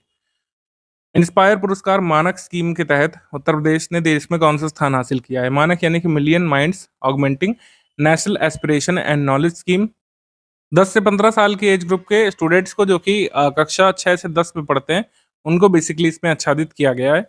और जो है इंस्पायर अवार्ड जो है स्कीम में पहला स्थान मिला है उत्तर प्रदेश को। इंस्पायर मानक योजना में स्टैंडर्ड लिखा है। इंस्पायर अवार्ड मानक योजना में उत्तर प्रदेश को पहला स्थान मिला है। सेकंड नंबर पर कौन है? राजस्थान और बाद में कर्नाटक। और यहाँ पर top 5 performing district Pratapgarh, Prayagraj, Lucknow, Hardoi और जौनपुर सबसे ज़्यादा यहाँ पे रजिस्ट्रेशंस हुए हैं। कौन सा स्टेटमेंट यहाँ पे रॉन्ग है? भारतीय रेलवे ने दुधवा राष्ट्रीय उद्यान से गुजरने वाले 171 किलोमीटर लंबे Mailani Nanpara metre gauge line को हेरिटेज रूट घोषित कर दिया है। इसका आशय ये है कि इसको चौड़ा नहीं किया जाएगा, यानी मीटर गेज से बड़ा नहीं किया जाएगा, इसको ऐसे रहने दिया जाएगा और एक हेरिटेज रूट घोषित कर दिया गया है। ये सही है। उसके बाद देखिए 782 फ्लड इफेक्टेड ब्लॉक्स जो हैं 51 डिस्ट्रिक्ट ऑफ उत्तर प्रदेश में, यहाँ पर फिलेरियासिस इन्फेक्शन रेट कम हुआ है। ये 544 ब्लॉक्स में यानी करीब 70% ऐसे ब्लॉक्स में 3% तक आ गया है। ये डेटा थोड़ा सा फ्लॉड है, 1% से भी नीचे दर्ज किया गया है अभी लेटेस्ट स्टडी में। उत्तर प्रदेश गवर्नमेंट ने अनाउंस किया सब्सिडी 40 से 50% तक की on machines like mulchers and trenchers to encourage farmers. ये सही है। सब्सिडी उत्तर प्रदेश सरकार ने अनाउंस की है। हमारा आंसर यहाँ पर सही हो जाएगा। इनकरेक्ट है ओनली 2। इनकरेक्ट है ओनली 2, केवल 2। तो उत्तर प्रदेश गवर्नमेंट ने एक टोकन पेमेंट सिस्टम ये जारी किया है to ensure transparent and secure application for process of farmers की जो फार्मर को मिलने वाली सब्सिडी है उसको कोई और साइफन ना करे, उसको कोई और दूसरा ना ले जाए। ये इक्विपमेंट्स उत्तर प्रदेश सरकार इसलिए भी प्रमोट कर रही है ट्रेंचर्स और मल्चर्स, क्योंकि स्टबल बर्निंग उत्तर प्रदेश में काफ़ी बढ़ गई है। स्टबल बर्निंग यानी कि जो पराली जलाई जाती है वो काफ़ी यहाँ पे बढ़ गई है। आगे है 8 अक्टूबर 2025 तक भारतीय वायुसेना की 93वीं वर्षगांठ किस एयरफोर्स स्टेशन मनाई गई थी? उत्तर प्रदेश के गाजियाबाद के हिंडन एयरफोर्स स्टेशन में मनाई गई थी। वायुसेना प्रमुख air chief marshal AP Singh ने औपचारिक परेड का निरीक्षण किया था। हालांकि जो ट्रेडिशनल फ्लाई पास्ट और एयर डिस्प्ले है ये कहाँ पे हुआ था? नवंबर में हुआ था गुवाहाटी में। अक्टूबर 2025 में लखनऊ नगर निगम ने कहाँ पर उत्तर प्रदेश का नहीं देश का पहला पशु जन्म नियंत्रण प्रशिक्षण केंद्र शुरू किया था?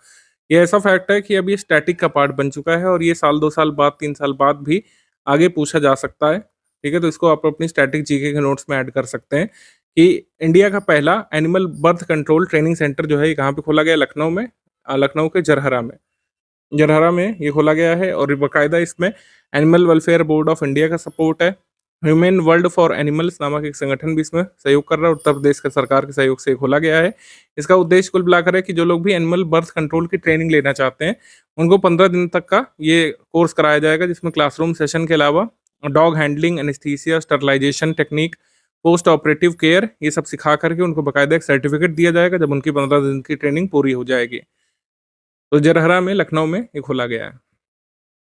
आगे निम्नलिखित में से कौन सा कथन सही है? मुख्यमंत्री योगी आदित्यनाथ जी ने मंत्रिमंडल बैठक में उत्तर प्रदेश सुगम व्यापार प्रावधानों का संशोधन अध्यादेश मंजूर किया था। ईज ऑफ डूइंग बिजनेस को प्रमोट करने के लिए जो कई सारे उत्तर प्रदेश के पुराने कानून हैं जिसमें छोटी छोटी बातों को अपराध बताया गया है, तो उसको अपराध की श्रेणी से हटाने के लिए ये ऑर्डिनेंस पास किया उत्तर प्रदेश सरकार ने। ठीक है। अक्टूबर 2025 में गाजियाबाद स्थित बुड़ाकी में एकीकृत औद्योगिक टाउनशिप तथा लॉजिस्टिक्स हब के विकास को स्वीकृति प्रदान कर दी गई थी उत्तर प्रदेश के द्वारा। ये स्टेटमेंट रॉन्ग है क्योंकि बुड़ाकी जो है ये ग्रेटर नोएडा में। बुड़ाकी में जो integrated industrial township logistics hub बनने वाला है ये गाजियाबाद में तो है ही नहीं, ये ग्रेटर नोएडा का पार्ट है। ये कहाँ पे? ग्रेटर नोएडा में। ग्रेटर नोएडा। आगे उत्तर प्रदेश सरकार ने राज्य के प्रत्येक मंडल मुख्यालय पर दिव्यांग पुनर्वास केंद्र स्थापित करने की घोषणा की थी। ये सही है। दिव्यांग पुनर्वास केंद्र स्थापित किए जाएंगे। करेक्ट। तो आंसर यहाँ पर सही हो जाएगा correct, all of the above. All of the above correct हो जाएगा, डी सही है, डी। तो ये ऑर्डिनेंस इसलिए पास किया गया है क्योंकि 99% जो क्रिमिनल प्रोविजंस थे 13 मेजर इंडस्ट्रियल कॉमर्शियल एक्ट जो उत्तर प्रदेश में थे, जैसे factories act, shops and commercial establishment act, motor transport workers act, boilers act, contract labour act, इसमें कई सारे प्रोविजंस में ऐसे प्रावधान थे जिसमें छोटे छोटे चीज़ों को अपराध बताया गया है। अब ईज ऑफ डूइंग बिजनेस को प्रमोट करने के लिए उनको अपराध की श्रेणी से हटाना जरूरी था कुछ प्रोविजंस को, इसी वजह से उत्तर प्रदेश ने ऑर्डिनेंस पारित किया है। आगे अक्टूबर 2025 में उत्तर प्रदेश सरकार ने पेराई सत्र 2025-26 में गन्ने के लिए जो राज्य परामर्शित मूल्य होता है, यानी स्टेट एडवाइज्ड प्राइस, उसमें कितने की बढ़ोतरी प्रपोज की है? 30 रुपये बढ़ोतरी प्रपोज कर दी गई है। तो 360 से 390 रुपये पर क्विंटल यहाँ पर शुगर केन का ये अप्रूव कर दिया गया है। सी यहाँ पे सही है। आगे है अक्टूबर 2025 में उत्तर प्रदेश के किस जिले की हैंड टफ्टेड कालीन को विश्व की सबसे बड़ी कालीन, जिसका साइज करीब 12,464 स्क्वायर मीटर बताया जा रहा है, इसको Guinness book of world record में रजिस्टर किया गया है। ठीक है, वर्ल्ड्स लार्जेस्ट कारपेट के रूप में भदोही में बनी इस कालीन को रजिस्टर किया गया है। हालांकि ये बिछाई गई कजाकिस्तान के अस्ताना में ग्रैंड मॉस्क में, मस्जिद में इसको बिछाया गया है। कारपेट की वैल्यू बताई जा रही है करीब 132 million rupees in Indian rupees.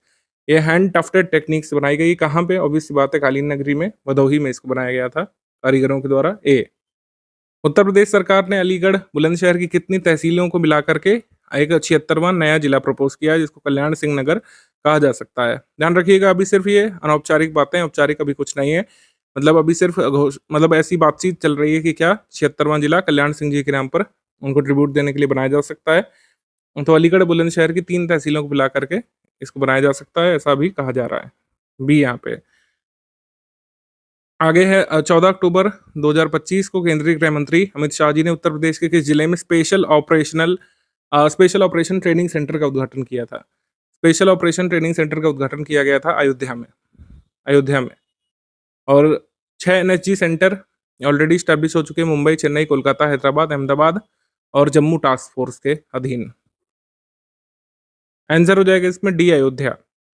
31 अक्टूबर 2025 को निम्नलिखित में किसने वाराणसी में श्री काशी नटकोट्टई नगर क्षेत्रम में एक नए धर्मशाला का उद्घाटन किया? ये किया है vice president of India Shri CP Radhakrishnan ने। ए यहाँ पे सही है, ए। अगला क्वेश्चन है, इसमें पहला स्टेटमेंट है कि राष्ट्रीय शर्करा संस्थान नेशनल शुगर इंस्टीट्यूट जो कानपुर में है, इसने अपना 95th फाउंडेशन डे सेलिब्रेट किया। ये यहाँ पे रॉन्ग है, क्योंकि इसने अपना अभी 90वां फाउंडेशन डे सेलिब्रेट किया है 7 अक्टूबर 2025 को। पहला स्टेटमेंट रॉन्ग। उत्तर प्रदेश का पहला सीड पार्क जो है ये कहाँ पे स्टैब्लिश किया जाएगा? अटारी, लखनऊ में, और चौधरी चरण सिंह जी के नाम पर इसका नाम रखा जाएगा। ये सही।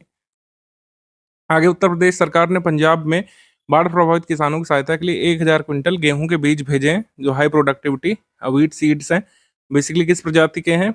ये इसका नाम है BB327, या फिर इसका ट्रेडिशनल नाम है कर्ण शिवानी। कर्ण शिवानी वैरायटी के बीज पंजाब के फ्लड अफेक्टेड रीजन्स के लिए उत्तर प्रदेश ने भेजे थे। और राष्ट्रीय शुगर इंस्टीट्यूट के बारे में अगर बात करें, मतलब शर्करा संस्थान नेशनल शुगर इंस्टीट्यूट की मतलब कह सकते हैं हिस्ट्री ये है कि गवर्नमेंट ऑफ इंडिया ने इसको स्टैब्लिश किया था imperial institute of sugar technology के नाम से। जो शुगर सेक्शन था हरकोट बटलर टेक्निकल यूनिवर्सिटी का कानपुर में, उसको अधिग्रहित करके ये imperial institute of sugar technology खोला गया था। आज़ादी के बाद इसका नाम बदल करके नेशनल शुगर इंस्टीट्यूट रखा गया था 1957 में। आगे मुंशी प्रेमचंद जी की कौन सी पुण्यतिथि मनाई गई थी? 89वीं बनाई गई थी। मुंशी प्रेमचंद की जो कह सकते हैं डेथ हुई थी 8 अक्टूबर 1936 को। मुंशी प्रेमचंद जी का रियल नेम धनपत राय श्रीवास्तव। इनका जन्म लमही गांव में हुआ था, वाराणसी में, पता होना चाहिए आपको, लमही गांव में। और मुंशी प्रेमचंद वैसे तो हिंदी के कथा सम्राट कहे जाते हैं, लेकिन एक इनका उर्दू नावल, इसका नाम है सोज़ ए वतन, जो इन्होंने नवाब राय के नाम से लिखा था। ये कुछ बातें आपको पता होनी चाहिए।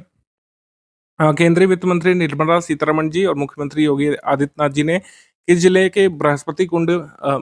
में बृहस्पति कुंड का उद्घाटन किया था ज्वाइंटली? तो बृहस्पति कुंड का उद्घाटन किया गया था अयोध्या में। ठीक है, अयोध्या में।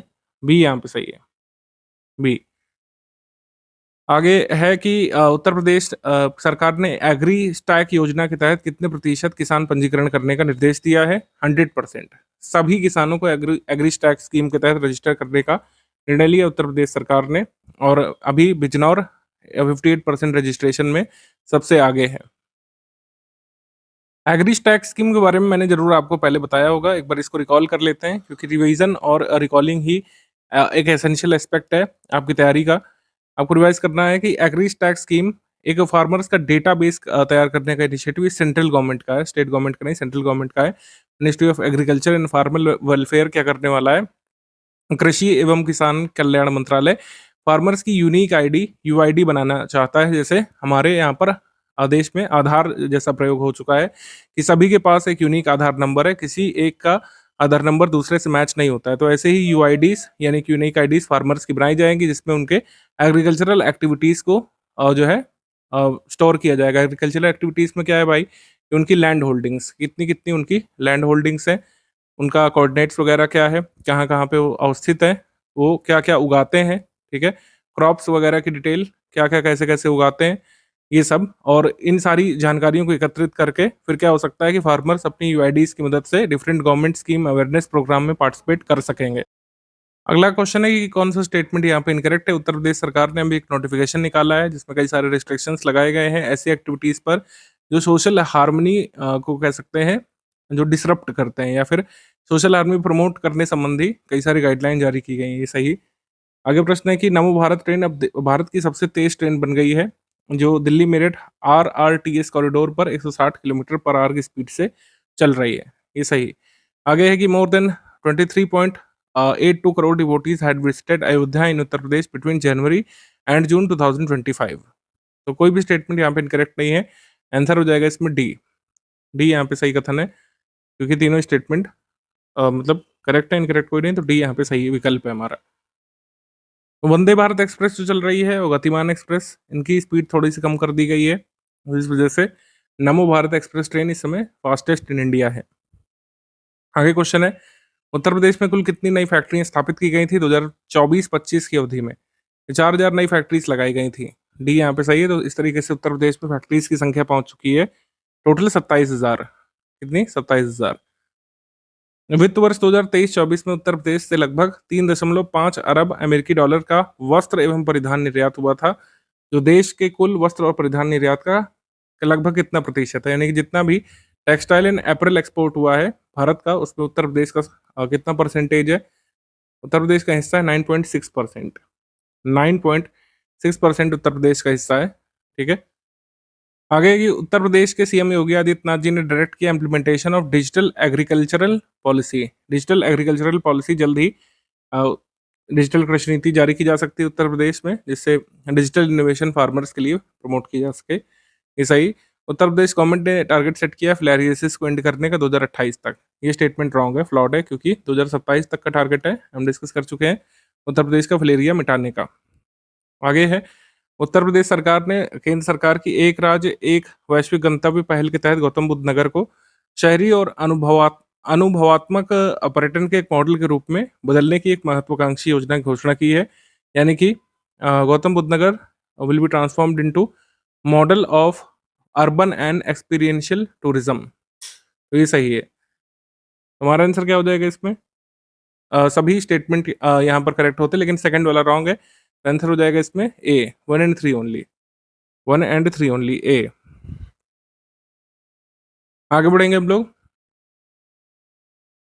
उत्तर प्रदेश सरकार ने ग्रामीण अर्थव्यवस्था को प्रमोट करने और रोजगार सृजन के लिए फार्म स्टे योजना के तहत निवेशकों की पूंजी निवेश पर कितने प्रतिशत तक सब्सिडी प्रदान करने की घोषणा की है? तो सब्सिडी जो है ये रहेगी 10% से लेकर 25% तक, अलग अलग पूंजी निवेश के मामले में, ठीक है।